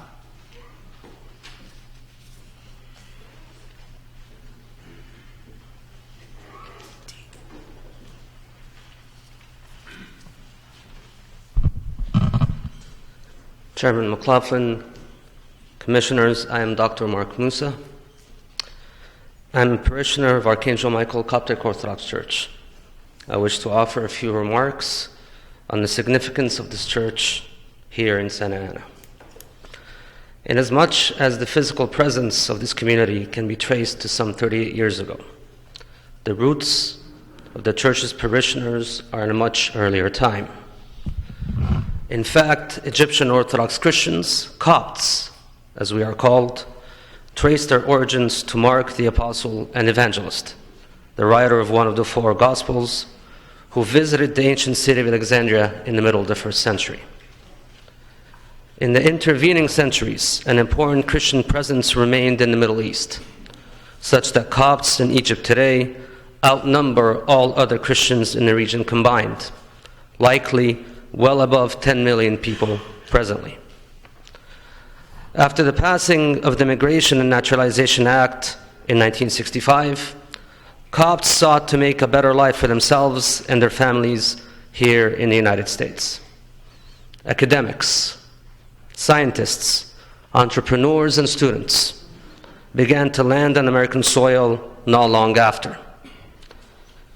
My own father was among them, a civil engineer who worked in Santa Ana as an employee of the state's Department of Transportation when those offices were there, and whose contribution to this part of the country is that you're likely to have driven on the I-5-55 freeway interchange, for which he was the chief designer.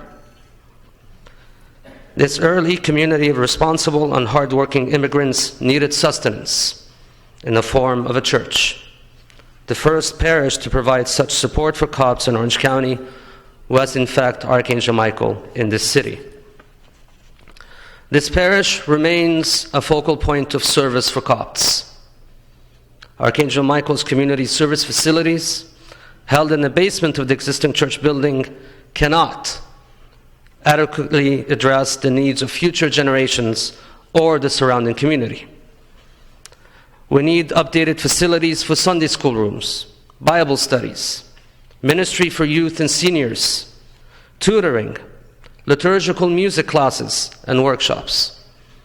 The parish seeks the updated physical space within which to perform and provide these needed ministries and services with love and open arms. Thank you for your time and attention. Thank you, Mark. Madam Secretary, do you have this 2 or 3? Thank you. Sam Arminas.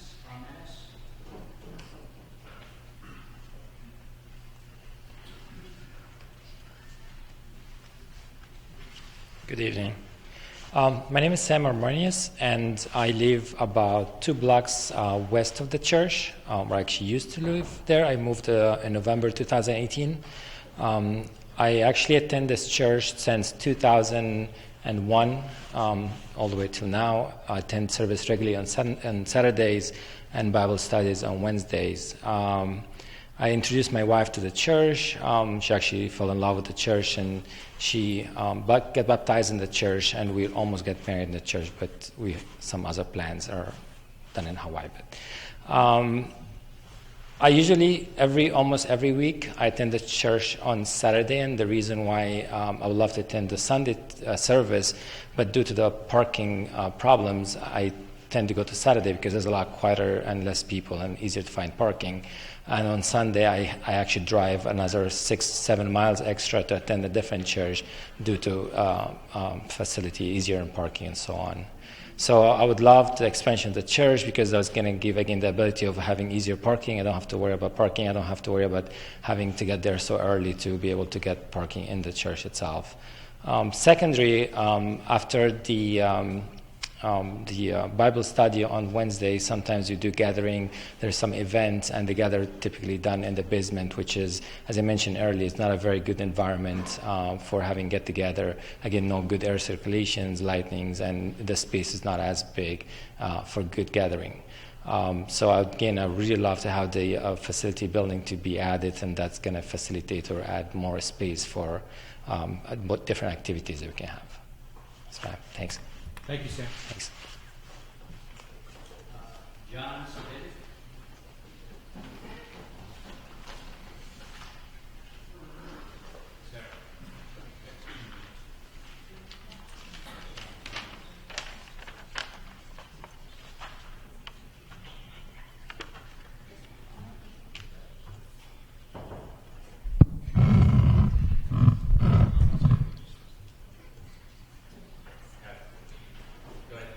Good evening, Mr. Chairman and Planning Commission.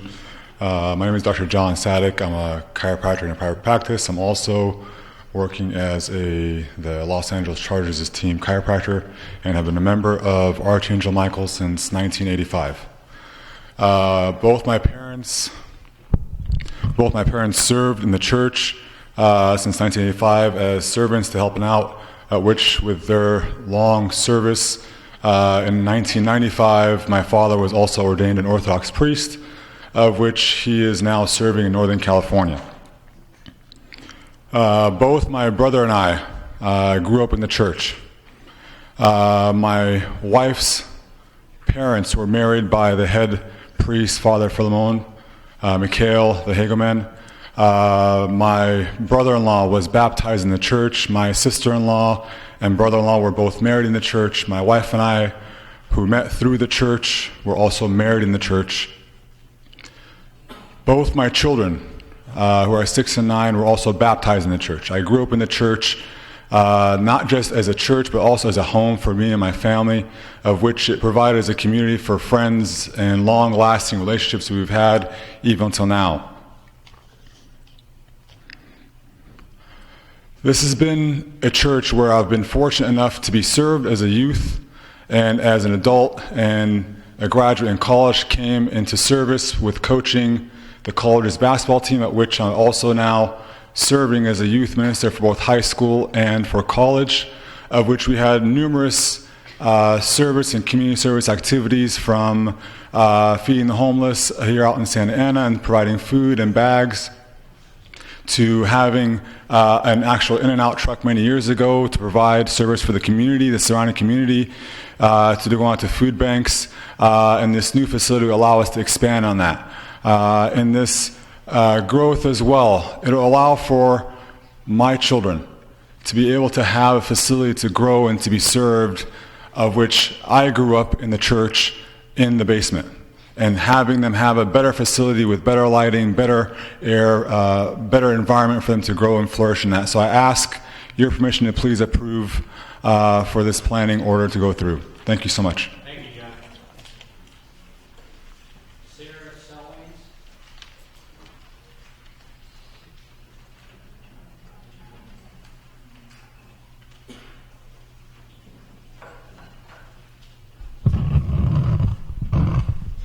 Good evening. My name is Sarah Solonis, and I am a Catholic school teacher here in Santa Ana. I've been a member of this community for over 20 years. Growing up here, I remember coming to youth meetings on Fridays, Bible studies on Saturdays, and liturgies on Sundays. I've spent and continue to spend most of my week here in this place that I honestly call my second home. I've made lifelong friends through this church. I've spent my summers helping with the summer camp, which has helped me inspire me for my teaching and my love for kids. As I got older, I started teaching and serving in the kindergarten class and I now continue to serve this group in high school. So I have continued to see these children grow and grow up in this church, and I want to see them grow up feeling the same sense of community that I have. I want these kids to have and to be able to provide services for the community by providing them with new facilities and the space to call their own so that they can inspire and be inspired by others. My first few years of serving high school really affected me. I saw how the classrooms can really be a home or not be a home. And I saw that the youth were also affected because of the poor conditions. It felt uncomfortable and didn't feel like a place that they can call their own, which is what all children want and need. The new building will allow our children and our community to have better and more comfortable space to call our second home. This is the place where we pray, where we learn, where we teach, and where we give back to the community.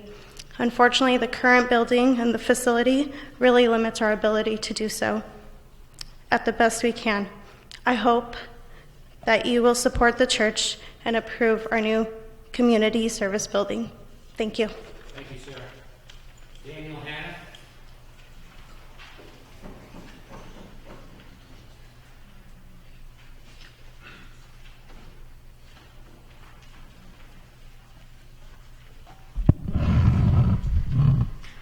Good evening, everyone.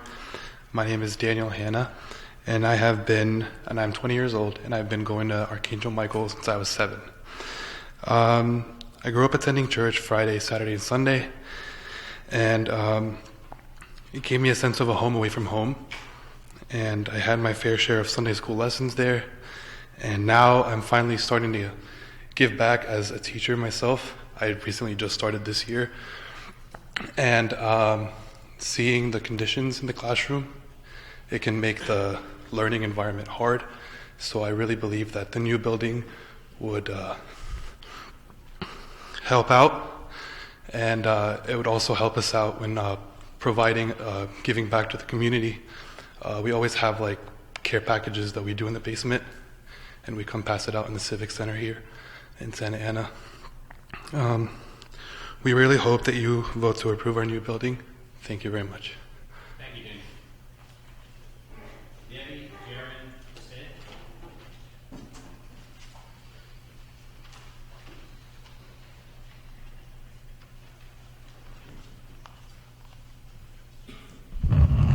Hi, good evening, everyone. My name is Debbie Jaron Said, and I've been coming to Archangel Michael since 1987. The current church building wasn't built yet when my husband and I got married. And both of our kids are now grown. They're like 25 and 26, and they were both baptized in this church. We go to Sunday. Every Sunday we come to liturgy over here, and it's been a home for us. You know, we always loved Archangel Michael. We have a lot of friends here that we've grown, or our kids have grown with, and we only live 10 minutes away from this church, and we've been coming here for 32 years, and we go to the same basement for fellowship. And this place is pretty cramped, and there's no windows or anything. We also have a great group of friends, whom our kids also have friends too. And now we are all empty nesters, and there's really no place for us to hold our own Bible study or do our own fellowship. It will be wonderful to see, future generations, our kids, to come here and make this place like their home, like I felt. We're really looking forward to having better facilities for our friends and community so that we can utilize for Bible studies and religious education, to serve the newcomers and to serve the greater community. Right now, there isn't really any adequate space. Now everything is downstairs, and there's no reading room, there's no library, there's no quiet room. The current space aren't just adequate and functional. So we need change. We really hope you will support this project. Thank you very much. Thank you, Debbie. Mark Malik.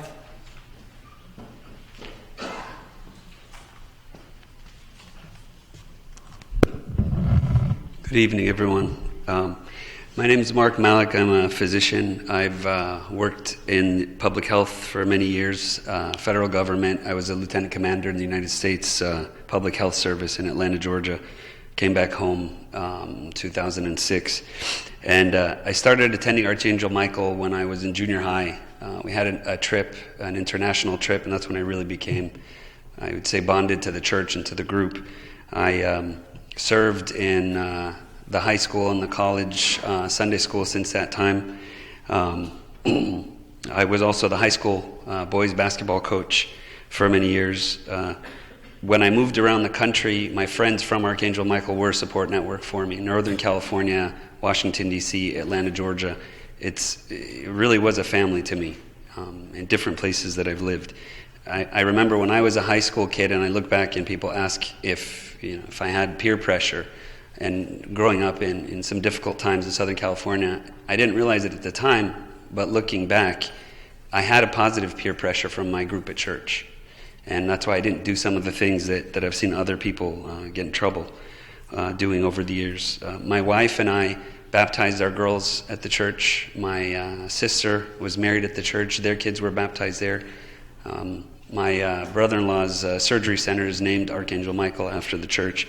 So you can understand how close this place is. I canceled my evening hours tonight in private practice happily to be here. So it's a little bit of an emotional thing for us. Some of these kids, many of these kids have been my kids in Sunday school, and it's awesome to have served them. But also, some of them have been my students at UCLA, both in the School of Public Health and the School of Medicine. And I would just invite you to imagine walking down the school hallways at the David Geffen School of Medicine, and you see the pictures of the alumni. I get to see my picture, and I get to see the picture of some of these kids, and we can stand shoulder to shoulder as colleagues. So, I'm proud to say that I've, to some degree, inspired some of these kids, and we're looking for the same facilities to be able to inspire them more, hopefully to do as well as we have, and hopefully better. So, thank you for your time. Thank you, Mark. Andrew Messina.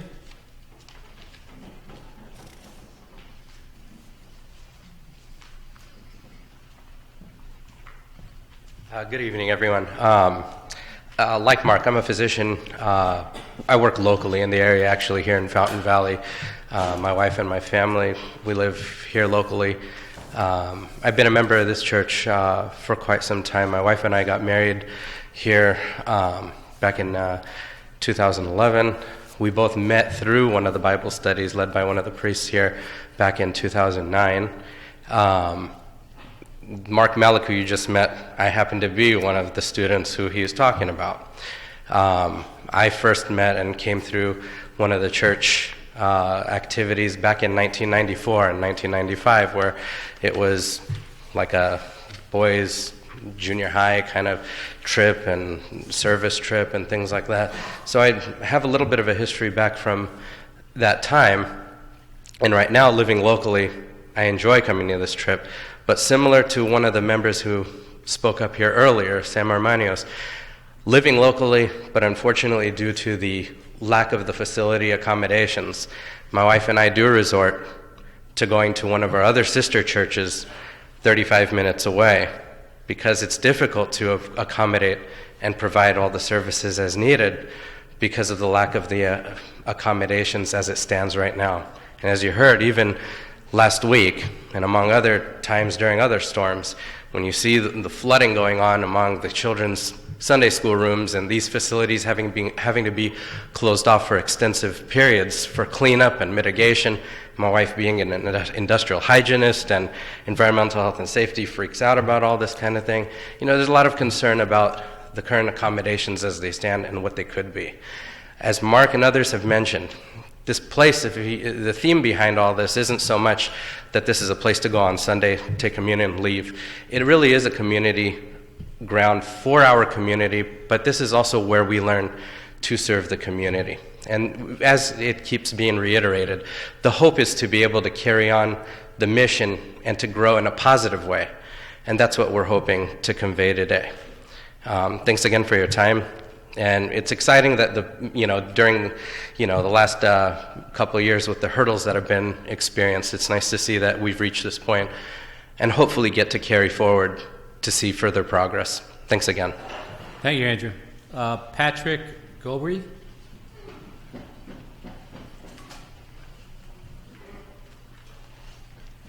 Good evening, Chairman, Commissioner, and Commissioners. My name is Patrick Gobry.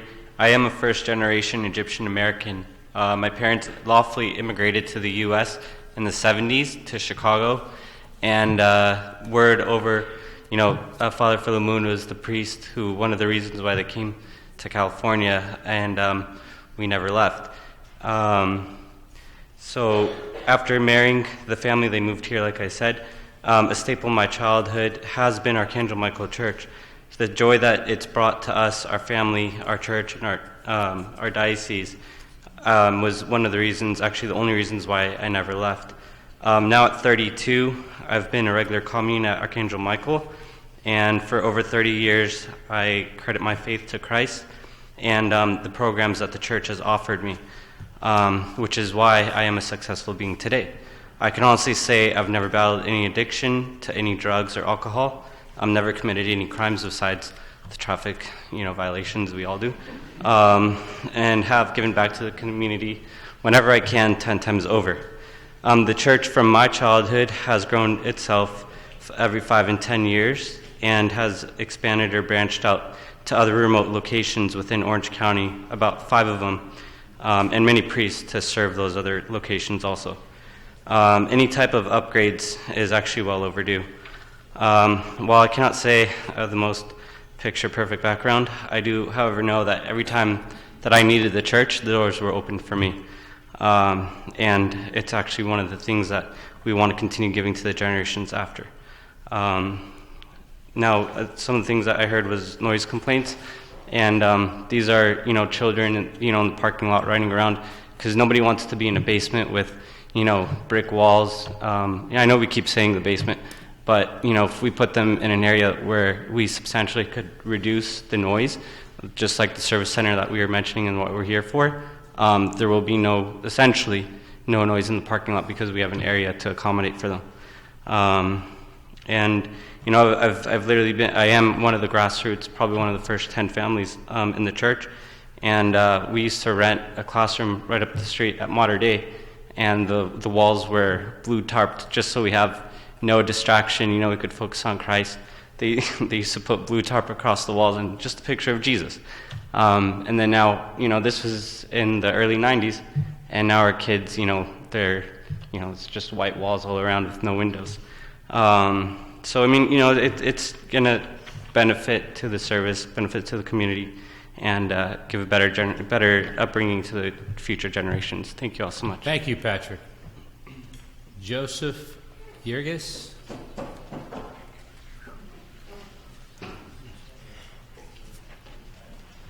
Thank you, Mr. Chairman, honorable chair members. My name is Joseph Gargas. I'm a cybersecurity analyst with the County of Orange Healthcare Agency.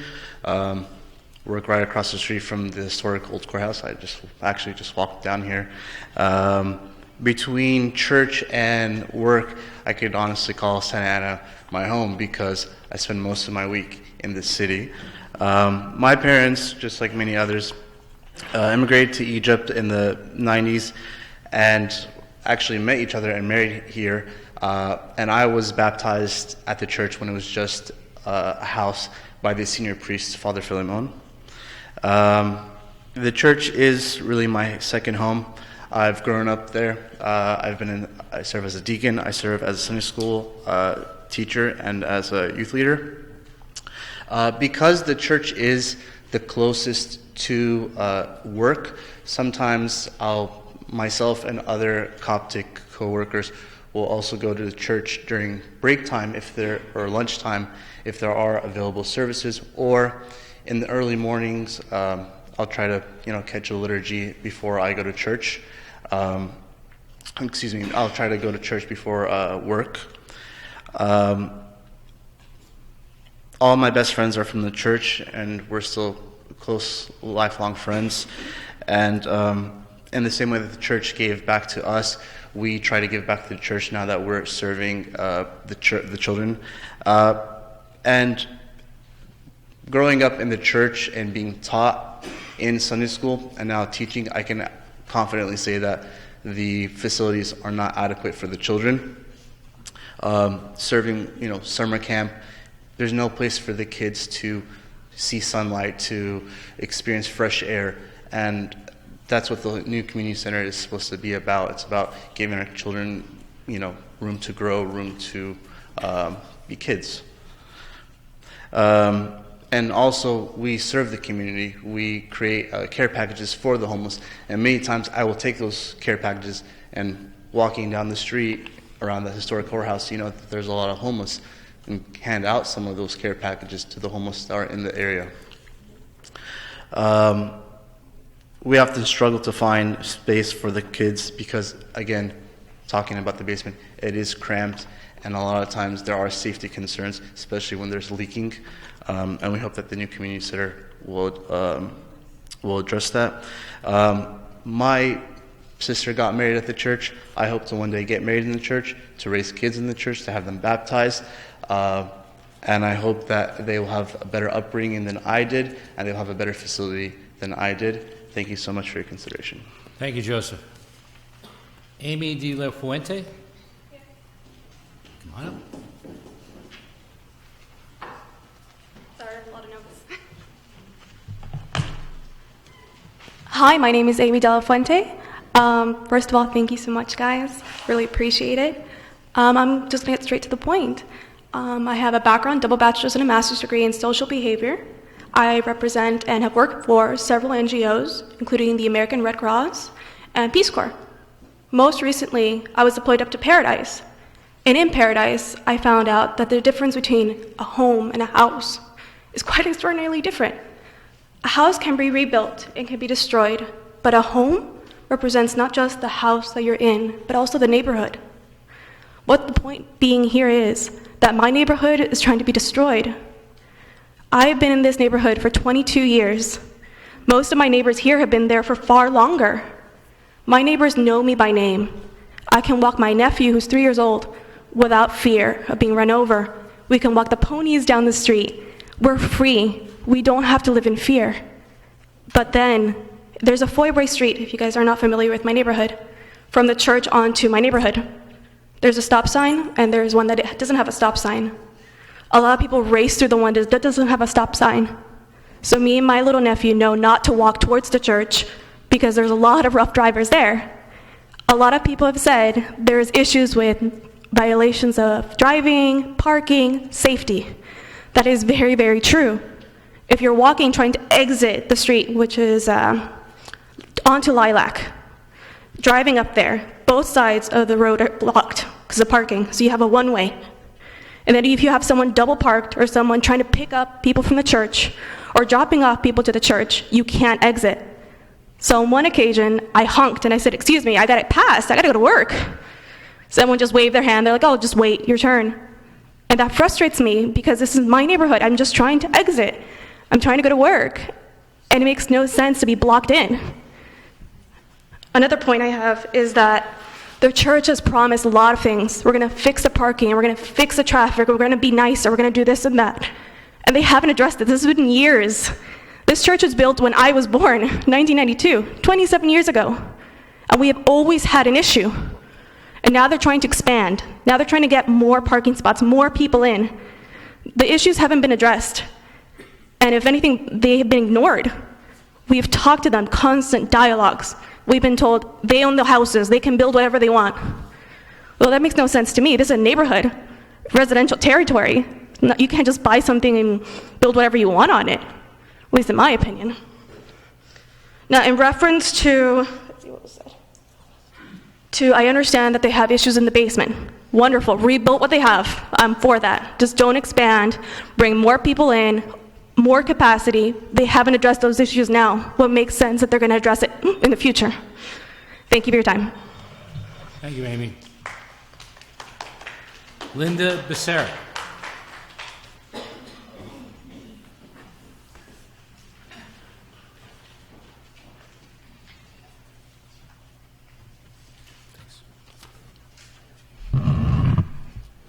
Hi, my name's Linda Becerra. Thank you so much for taking the time to listen to our concerns. I've lived in Little Texas for 55 years. I grew up riding my pony, my horses, horse shows, riding to the riverbed, minimal traffic. Our neighborhood was built in the 50s. Our streets are extremely narrow. Lilac, Regent, Gates, where New Hope Elementary School is.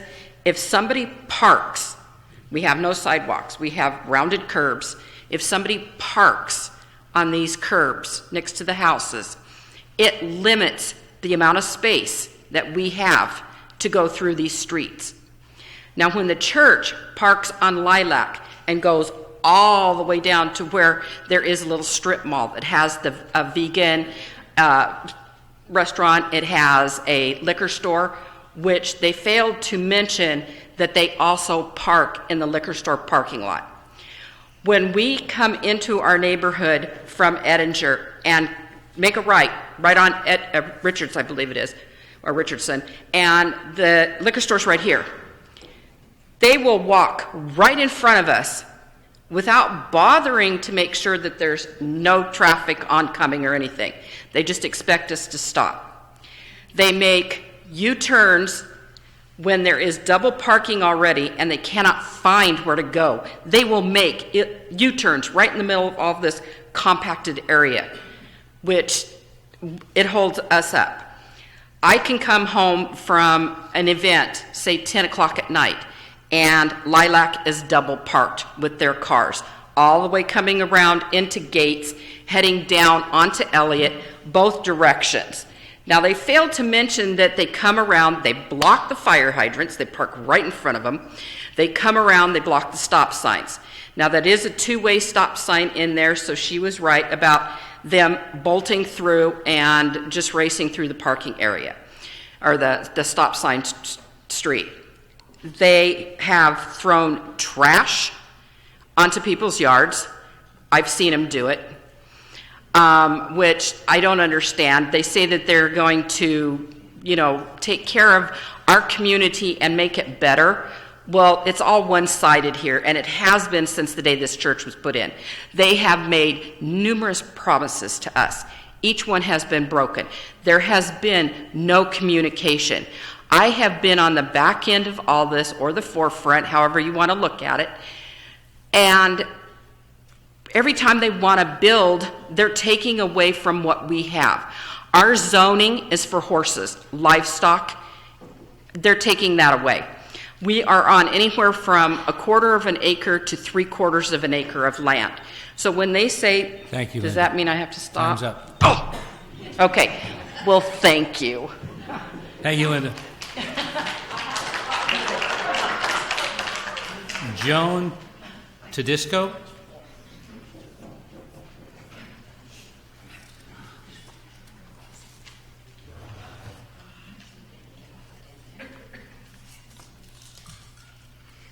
Good evening, Commissioners. Joan Tedisco. I've been a property owner in this neighborhood for 20 years, so I'm kind of a newbie. I'm on the corner right behind the church with the horses. Another thing they failed to mention is that nobody is controlling that parking lot at night. I've been complaining about illegal fireworks for a very long time, and as you know, fireworks and horses are not very compatible. I did write to the pastor, and one 4th of July it was fairly quiet, so he does respond if you climb on him. Anyway,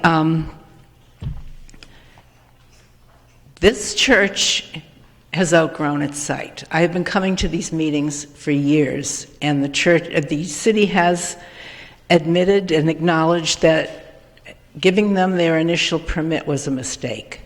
Well, you don't fix a mistake by making it bigger.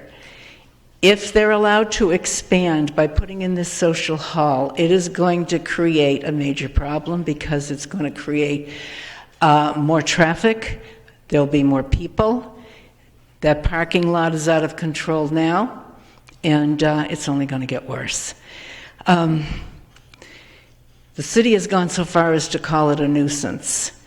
I think they've outgrown their site, and if the basement is that bad, maybe the building should be condemned. They were told years ago when they built it that they shouldn't put a basement in there because the water table is so high, but they went ahead and did it anyway, and they have been complaining ever since about the water in the basement.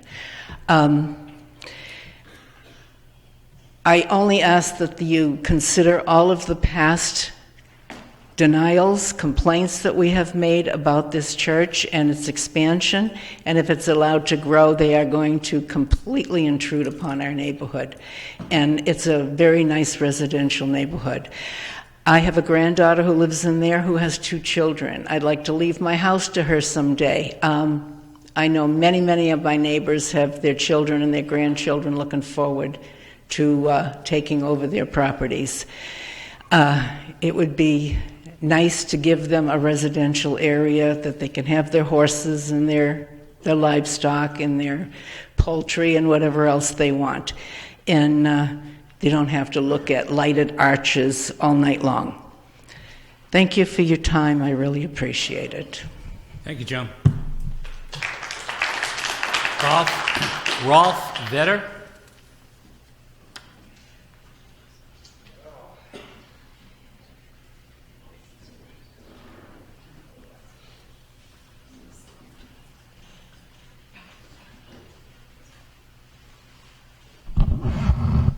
Good evening. My name is Rolf Vetter, and I live right next to the church.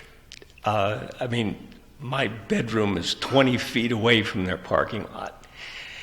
And I went against the neighborhood when the church first wanted to go in there. I've been there since '74. And they wanted to put the church right where that community center is planned to be built now. And I said, no way, it has to be closer to Edinger. And they agreed, because the kids were playing basketball, they were using that area, they were still just meeting in the little houses, and the noise was crazy. So I thought, well, if it's a parking lot, we put in the conditional use permit that they can't use that parking lot as a basketball thing, and maybe it's better. So they built the church with a basement that leaks. Obviously, they're not taking care of it. But that parking lot has been used for a playground. Just this summer, they had 2 nets up, and the kids were playing hockey, and they're screaming. Just Friday night, I took an audio of the noise. It sounds like Dante's Inferno. The kids are shrieking and shrieking, and it's completely out of control. Now, if this new building goes in, they're going to take out, I don't know how many parking spots. They're going to have more people. They're not taking care of the property that they have. There's 2 properties that they have right on Edinger that is not taken care of. The backyards are a weed mess. They could have changed that to put a parking lot in there 20 years ago. I suggested it to them. I've told them at least a dozen times to just put a parking lot in there, and also the other one. If you look at the plans, there's 2 houses that they want to destroy now and put parking lots in. They could have done that 20 years ago. They just do not take care of what they have. Also, demolishing the 3 homes that are right in the cul-de-sac there is making an industrial area out of a beautiful, beautiful residential area. It's just not right. It's just not right. Thank you. Thank you, Rob. Is it George Vetter?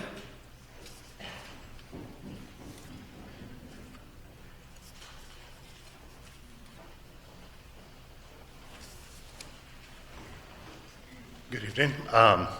So I live right next to the church as well. I've lived there my entire life. I would ask that you deny this conditional use permit really for 2 reasons. First off, it radically changes the dynamic of this residential area. I would very much not look forward to driving into my home and seeing a Mason prison wall in my neighborhood as I drive in. Just not feeling that at all. Furthermore, you're getting rid of 5 residential living areas in a city that is in desperate need of more residential neighborhoods and more residential properties. It just seems counterintuitive. Furthermore, as my father said, these people are the worst stewards of their properties there are. I have made numerous police reports and complaints about noise in the evening. Obviously, you've heard about the parking and the traffic. It is, it's mitigatable theoretically, but it's bad. Furthermore, the other properties that they own, if you look at the overhead imagery, you will see derelict vehicles back there. It's like Sanford and Son status. It's wretched. Obviously they've had a leaky basement for 30 years. You would think that you could take care of that at some point, right? Like, these are very bad stewards of their property and the neighborhood. I applaud all the people that showed up here for them, but the people that don't tithe to the church and don't, come into the neighborhood, the people that actually live in their neighborhood have to live with this idea that these guys are going to radically change their home. So I ask that you deny it and continue to deny it, because it's just not a good situation. Thank you, George. Indeed. Irma Ramirez.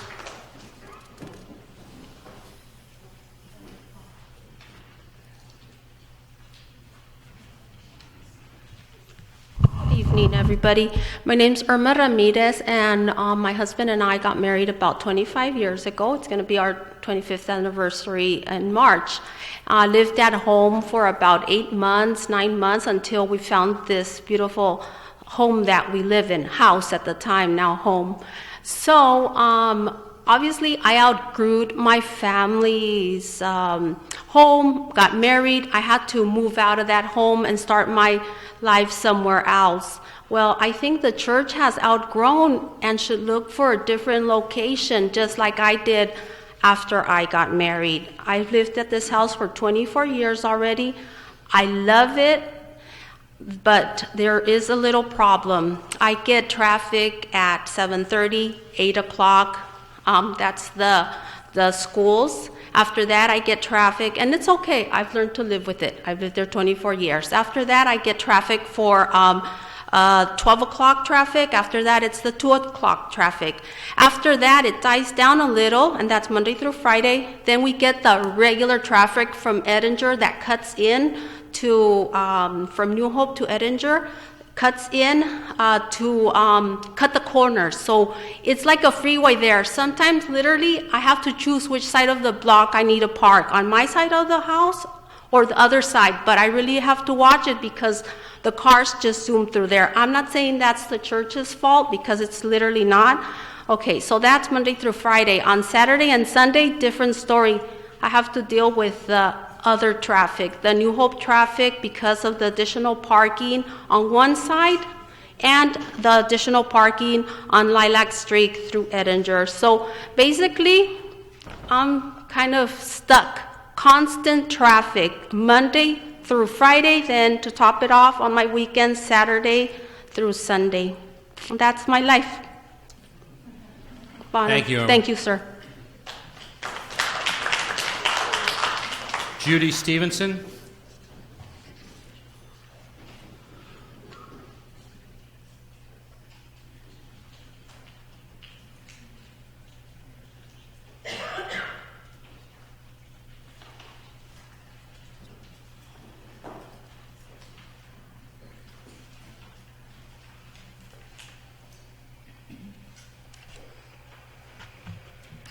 Good evening. I've only lived in the neighborhood for about 15 years. I'm not a doctor. I've never done anything for the Rams. I do struggle to get in and out on Lilac. I try to go through New Hope on the weekend, and it's because of the church. And the way I look at it, they've been there 30 years. That's over 1,500 Sundays that they've had an opportunity to do something. They haven't. They don't care. And with the leaky basement, again, 30 years, they even had a lawsuit with the builder over it. It still leaks. What they've turned out, from what I've heard, are amazing young men, in spite of the mold. So it's not a concern to them. It works. They don't need a new building. We don't need a new building. Thank you. Thank you, Judy. Debbie Suvera.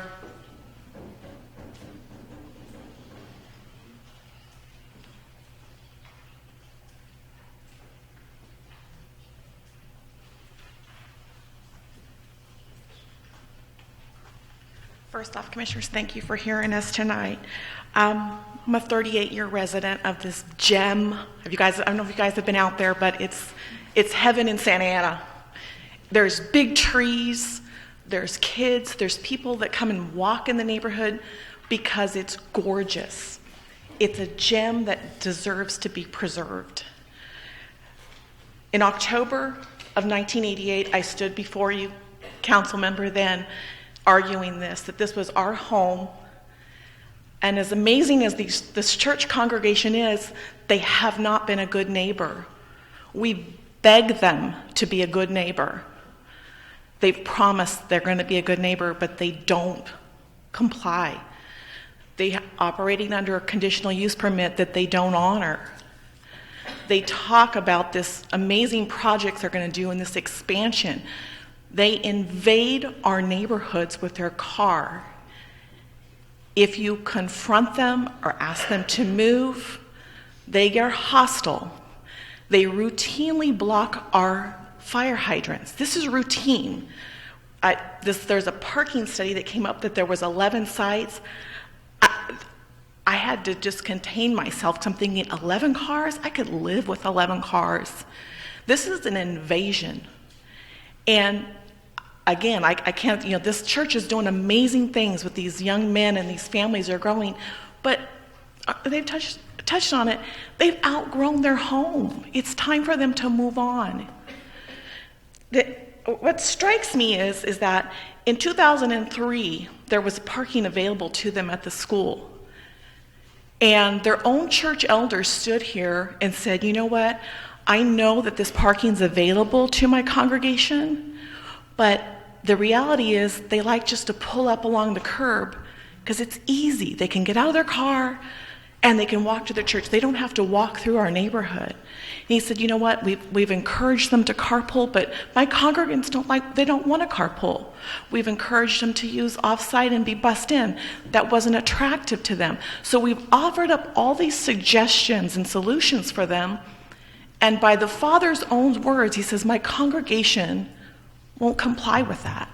So if they won't listen to their elders and ask them not to park in our neighborhood, what avenue do we have as the neighbors? This is our home. This is where we live. We have kids, we have grandkids here.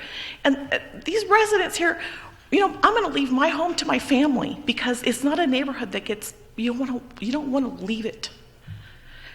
The other thing that I guess just strikes me is that the city council heard our pleas and said, you know what, we made a mistake. This should have never, ever been allowed to go.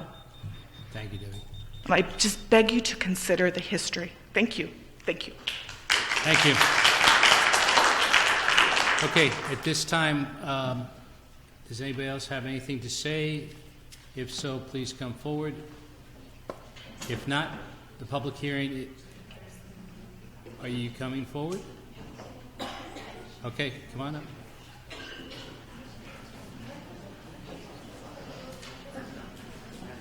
When you finish, please fill out one of these cards with the secretary. Hi, my name is Lorena Velarde Cuesta.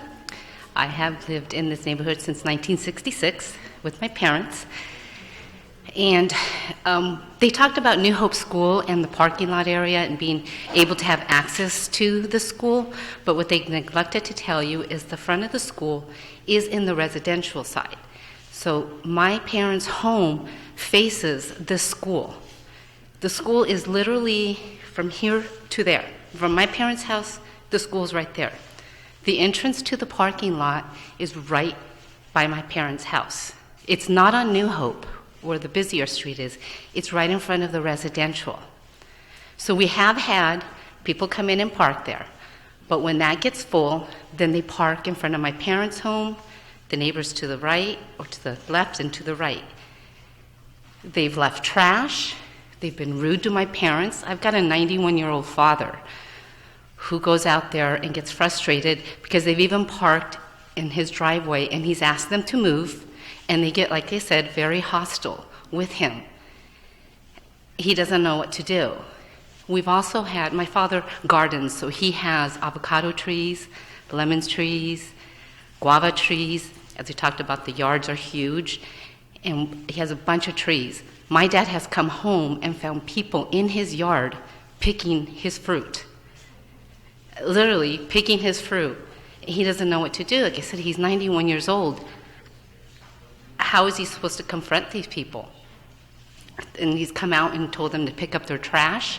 They laugh at him and walk away. Now, the streets are very, very narrow, so we have talked about the traffic conditions.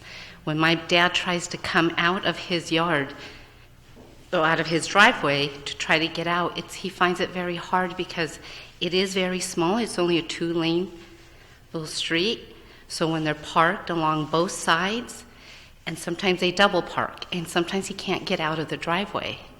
My mom has medical conditions. He's afraid that someday he may try to come out and not be able to come out to take her to the emergency room or urgent care. He's had those complaints many, many times, but they haven't been addressed. We've talked to the school and addressed to the school itself that these issues are going on, and the school has said that they've talked to them about not parking in the residential area, but to park in their area, just in the parking.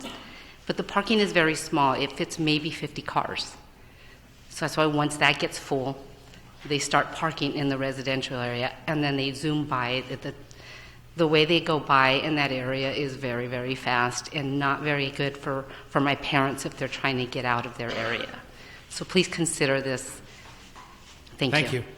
Thank you. Good.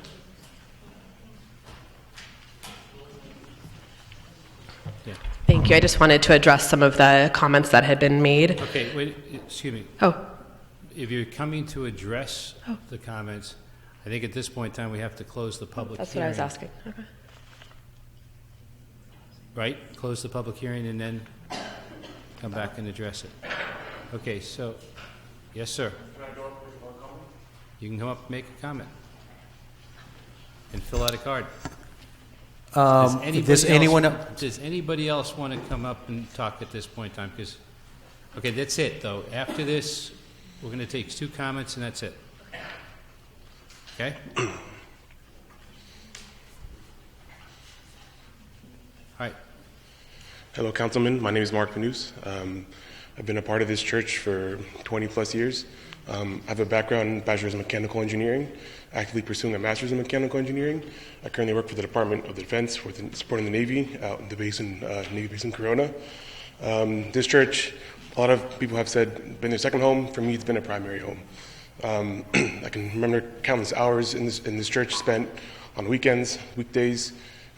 Currently in the church, I actively mentor and lead college youth, high school youth, junior high youth, and then leading them to have better futures and guide them in all aspects of their life. I've actively mentored several engineers who are at several colleges now, and also several youth in high school, encouraging them to get out and be active in the world and give back to their community. We have led several homeless expeditions from making care packages and everything. Some of the speakers here have led me when I was a youth. Dr. Malik came to speak up, and we've done trips to LA. When I was a high school youth, he taught me making homeless packages. Dr. John Setback also as well has led me when I was in college doing these same homeless trips. So this church is a place that teaches these morals and values and gives back to the community in all aspects. Having this building would allow us to continue that growth and allow us to continue to raise up these kids in a better environment and give them a better future than we could have had. Thank you for your time. Thank you. Please fill, excuse me, would you please fill out it? Okay, last person.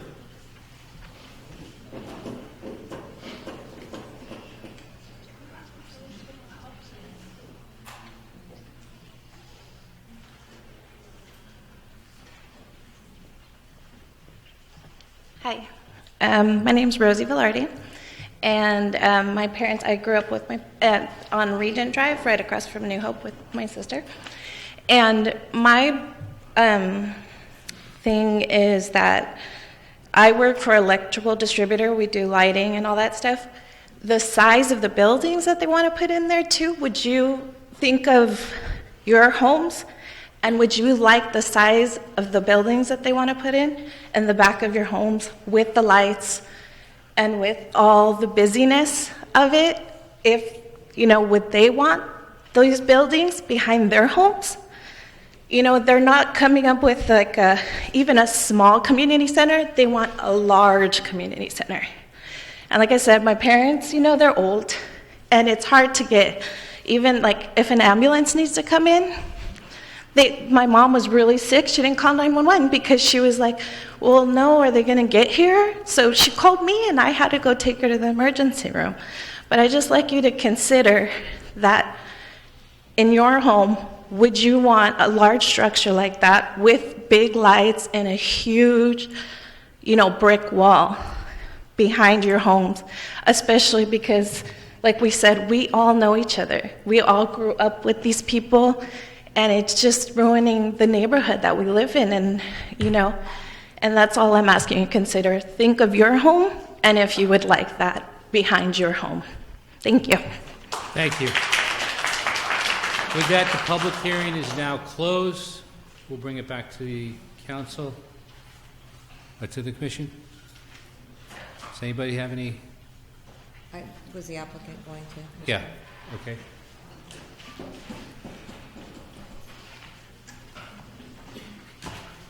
Hi, Lisa Coleb again for the applicant. I just wanted to respond to some of the comments that were made. First of all, regarding fireworks, there are no fireworks in our parking lot. That if there have been fireworks, they're not coming from this parking lot. Second, and we've talked to the community about this a bit, which is this project could be a solution for the problems that we're having in terms of parking and spilling into the neighborhood. We're adding parking spaces. We're trying to really address the concerns, and that's what we were trying to do as part of this project, was address the concerns. These streets are narrow. It's true. That's the existing condition. That has nothing to do with the church, the fact that there are narrow streets in this area. The church is supportive of installing no parking signs, permit parking, whatever needs to be done to ensure that people are not parking on the street that are coming from the church. We're happy to work with the city as necessary to achieve that result, if that would be something that the community would be interested in. I know city staff has talked to the community about that. The church has requested several times to add more parking. Last time we came before the city, we were ultimately rejected because of the simultaneous use request. That is not being asked for here. There is as you know, the condition that would specifically prohibit simultaneous use of the community service building as well as the church. But we're asking, again, help us provide more parking. We're trying to provide more parking while at the same time basically relocating uses from the basement up. We're not looking for a big expansion. When we built the building originally, the mezzanine was already built. We're asking to be able to use that space now that we will have adequate parking. The cars that are zooming through the neighborhood, they're not church cars. The fact that there's a lot of traffic and parking issues, those aren't all attributable to the church. As you heard, the city did a parking and traffic analysis. The impacts into the community are not the result of the church. Finally, there has been a communication problem. We're hearing now, we've heard over the last few months about issues that the community has had. They have not communicated these issues on a regular basis to us. They haven't even communicated them to the city. So how are we supposed to know that they're frustrated and annoyed about certain issues if they don't tell us, if they don't tell the city. We've had community meetings, we've said, okay, let's try to figure this out. Let's try to work together. Let's use this as an opportunity. You've had these years where there's been friction, there's been issues. Let's try to work on this together. And that's what we were trying to do by adding parking, adding additional circulation, making sure people aren't parking in the neighborhood by providing alternate parking options. So we're trying to help fix the problem. And as I said, one of the things that have come out of these discussions is the red curbs, trying to make it easier for people to make the turns around so cars can't park there. Now, if cars are parked there, they can be towed. There's code enforcement. If we're not abiding to this new conditional use permit, there's going to be many, many opportunities along the way for the city to check in and to say, this is working, this isn't working. We're trying to reset because it's not working with the neighbors now, and we're trying to provide a different solution. So that's one way. We want to be able to have an open and continuous communication, which is why, again, the condition is in there for there to be a liaison. So if there's issues, to call us. You know, as one of the speakers mentioned, that when she called and said, you know, like, please fix this, things get fixed when you actually call and speak to the priests. But if you don't call and speak and you're just festering and upset amongst yourselves, nothing's going to get fixed. So if these violations were happening, they should have been addressed by calling the city, by calling the church, not just coming out now and saying deny their application because these issues have been going on. Talk to us. Let us help you. Let us fix them. That's what this application, this is the opportunity to do this, which is why we've presented all of these different changes. So I hope that you can hear, you know, both sides here, which is, yes, there is a parking problem. We are trying to fix it. There is a traffic problem. It has nothing to do with the church, the traffic problem. If there's cars that are parked there, put no parking signs up. There's ways that can address this that will fix the existing condition by putting this new, better solution for everybody in, where you have a better building for the community members, so there's not noise outside because people are inside, so that there's no playing outside because there's indoor space. It should be looked at as a win-win and not as like a loss for everybody if we're putting in a community center and adding more parking. Like, they're saying we need more parking, we're providing more parking. We're addressing their concerns.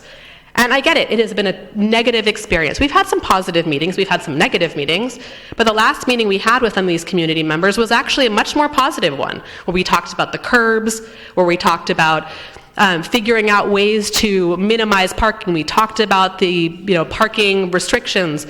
Having an actual dialogue, like, that's the way to get this to work, and that's the changes we made, the conditions that the staff has put in are addressing those communications. But again, how are we supposed to fix these issues if we never hear about them until we're standing before you? It's just not fair.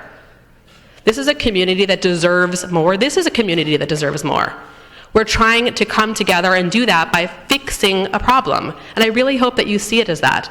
Because if they're saying the system isn't right and we need to fix it, this new project is an attempt to fix it with many, many, many check-ins all along the way.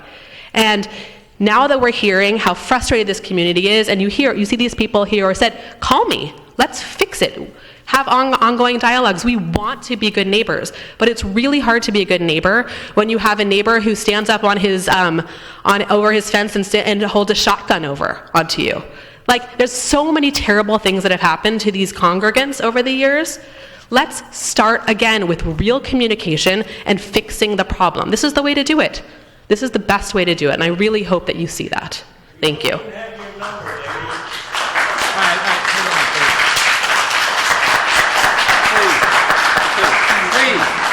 Thank you. You want to call me, I'm happy to give everyone here my phone number. If you want to call me, you call me. Otherwise, we're going to give you a liaison. But I'm always happy to give my phone number. You can have my cell phone number. You can have my work number.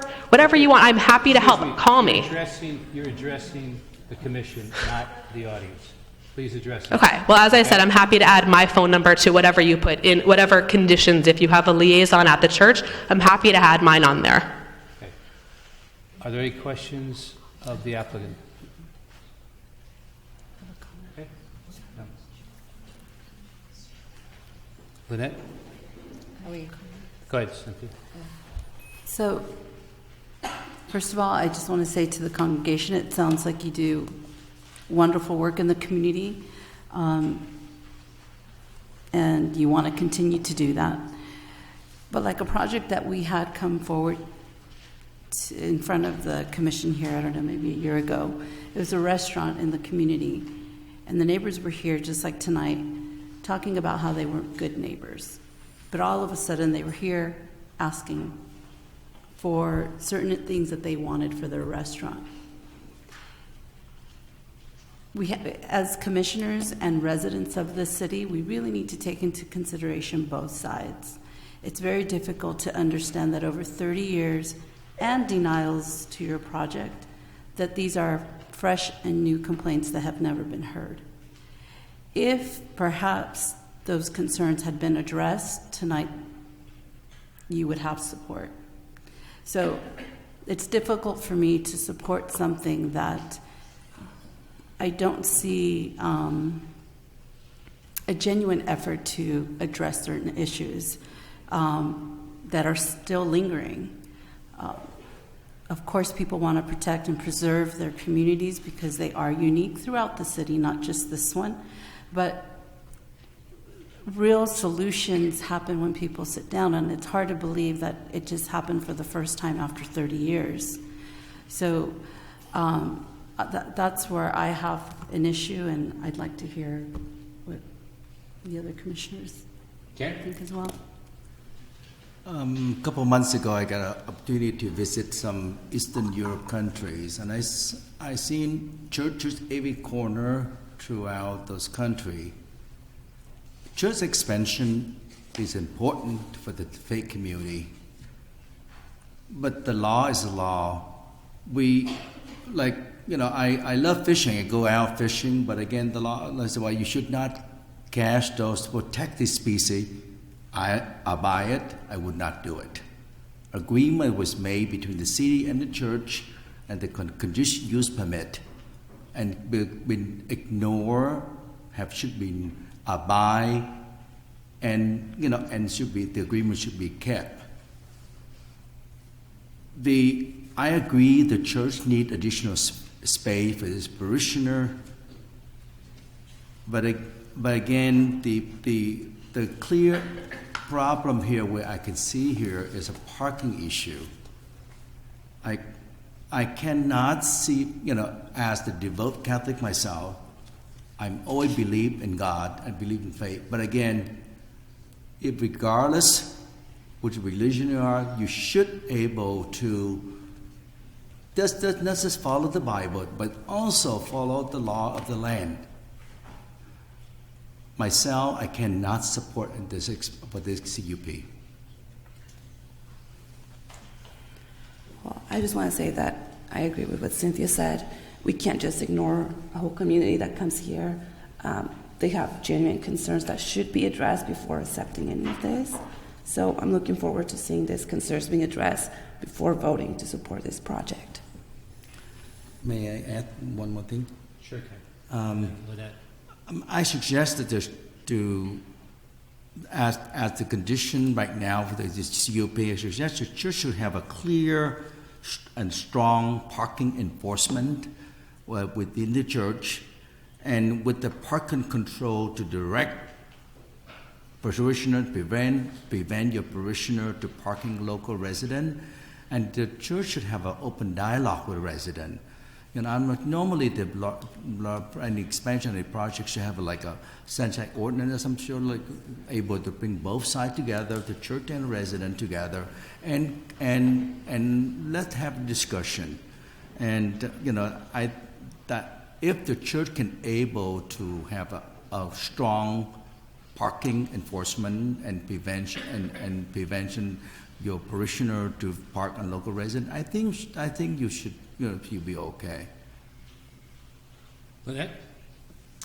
I sat on this body in 1996 when the church came the last time. And it was the same complaints back then, and not the same promises. Obviously, there's more promises this time around than last time. But it sounds like the promises that were made and the conditions that we set to try to mitigate the issues that the neighborhood brought back then obviously didn't work. And now we're being asked to approve a conditional use permit, again, with now a lengthier list of promises that may or may not be done, nor how are they going to be enforced. The same way that the other ones are, which is not very well. So I'm disappointed, to say the least, that it's been many years and we're still talking about the same things, and now the church, which does amazing work, everyone that came from the congregation speak has beautiful things to say about what the church has given them, and I absolutely see the need for the community center. You actually, I understand the basement issues, understand that you want your kids to be in a community service building, and that you'll be able to offer things that maybe you don't offer today. But it's excruciating for me to approve that under the conditions that we're under today. I don't know that approving it would make anything better, and denying it is painful in itself. So I just want to, I'm passionate about preserving Santa Ana and building Santa Ana. And this one is just one of those ones where you can't do both and be a win-win. I'm in the same place that Commissioner Cano is. I want to see these promises happen without them having to be conditioned. I want to see that change happen now. Before I even think about approving that, I want to see that happening. There's promises that we're going to do this, we're going to do it. You've had a year and a half. Make it happen. If the congregation wants the community center that badly, then the members of the congregation should be doing things about it. Not throwing trash on neighbors' lawns, not blocking driveways, not crowding the streets in the neighborhood. It goes back to whether how badly you want that, if you're going to follow the rules. Abide by the conditions that are already set. You can't come and make promises when you're not already doing what you're supposed to be doing in the first place. So I'm not saying that I don't see a future of approving this, but not today under the conditions that it is with the complaints that I'm hearing from the neighborhood. There has to be a very large effort of seeing things change, where there's going to be positiveness for the neighborhood. And I truly believe that their traffic on the weekends is a result of the church. I don't believe maybe the weekdays because of school and kids and all that, but I do believe that on Saturdays, Sundays, the traffic in the neighborhood and parking in the neighborhood is a result of the church. And that was a complaint back in 1996. Thank you. Okay, I'm not going to go into a lot of details because I think everything has been said. I think the church has passionate about what they're trying to do. I think the neighborhood has its concerns. I've heard things tonight that concern me. For instance, police being called out for certain situations. So, and I didn't really see anything in our report that talks about any police activities in that area and everything else. We talked about, I heard things about calling code enforcement, things like that. Don't know what the details are behind that. So to me, there's a fair amount of disconnect at this point in time between the two groups. I would be willing, under the circumstances, to go for a continuance on this item. But I don't think it's a 30-day continuance. I think we have to look at it from the standpoint of maybe 2 to 3 months at a minimum, just because there's two sides of this room today, and we need to bring the sides together. And the church has to work at it, the neighborhood has to work at it. It can't be a we-they situation. And so my recommendation is that I would like to make a continuance of this item for at least 2 to 3 months. Do I have a second on that? I will second that. Chair? Yes, ma'am? Thank you for recognizing me. If we'd like to suggest perhaps a longer continuance, perhaps 6 months, if you're interested in continuing the item. Whatever it's going to take to solve some of the problems, if not all of the problems that have been identified here tonight, I have no issue with that. I mean, I would say we can do 6 months, but if both parties come back in 3 or 4 months and say we've solved the problems, obviously we can move ahead. But at this point in time, I'll take your amendment of 6 months, and we'll go from there. So my motion is to continue this item for 6 months. Do I have a second? Angie seconds. Okay. Any further discussion on this item? I think we need to ask the applicant if they accept that. Yeah. Okay, you're accepting. Thanks. Then I will second your motion for We the have it. 6 We're month covered. continuance. We're covered. Angie's second. Oh, I'm sorry. That's okay. We're good. All right. So no further discussion. All those in favor? Aye. Opposed? 5-0. 2 absent. Thank you very much. Appreciate everybody's input. We do appreciate you also being able to do this in a timely fashion. So thank you.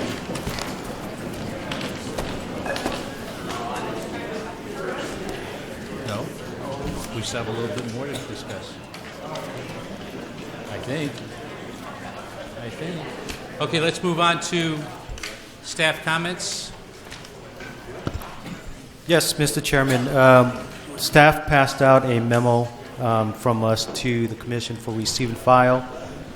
This is as a follow-up to the discussion we had with the Commission regarding moving forward and using the workshop study format as a way of staff getting comments back from the Commission on matters that are complex and have where we were looking for input.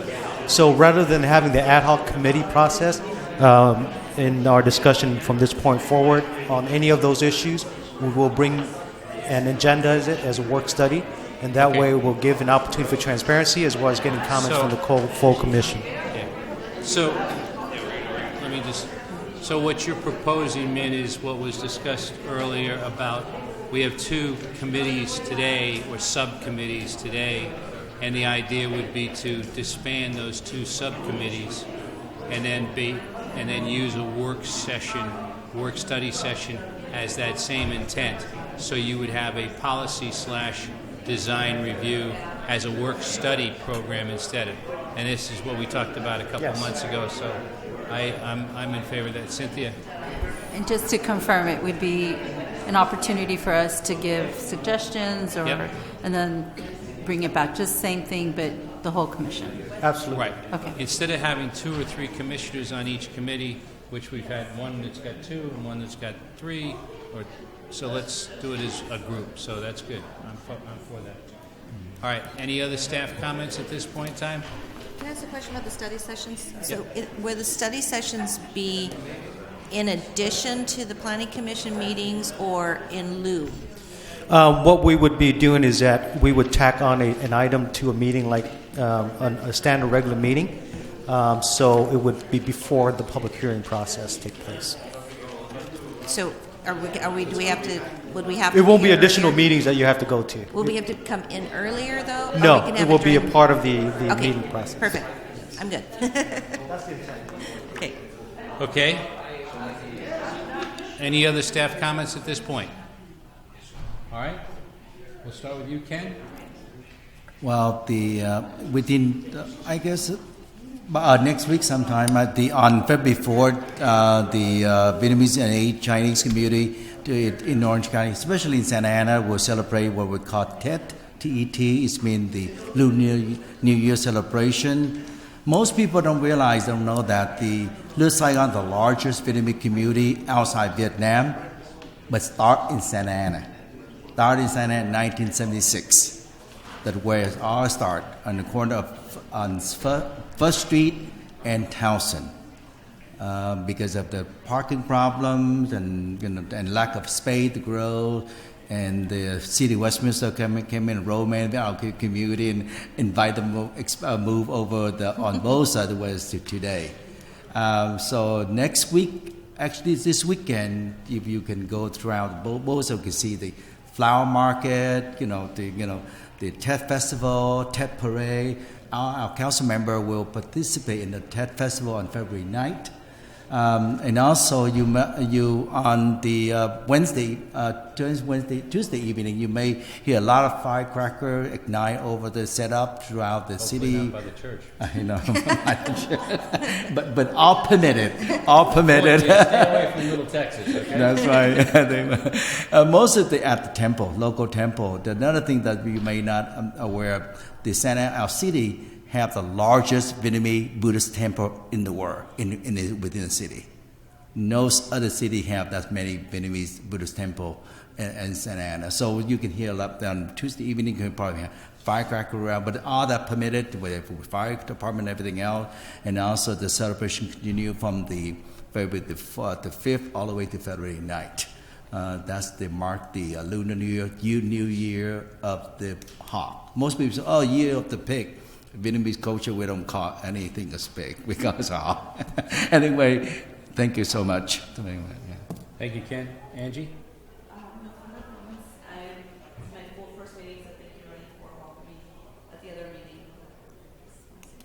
Okay. Cynthia? You good? Lynette? I have nothing tonight. Okay. Thank you. I'm good, as long as we're clear on the work study and make sure we got that taken care of. Appreciate the presentations ahead of time from staff. Makes it a lot easier for us to follow the little red dot. Right. So with that, we'll adjourn tonight's meeting, and our next meeting is going to be on February 11th. Thank you very much. Meeting adjourned.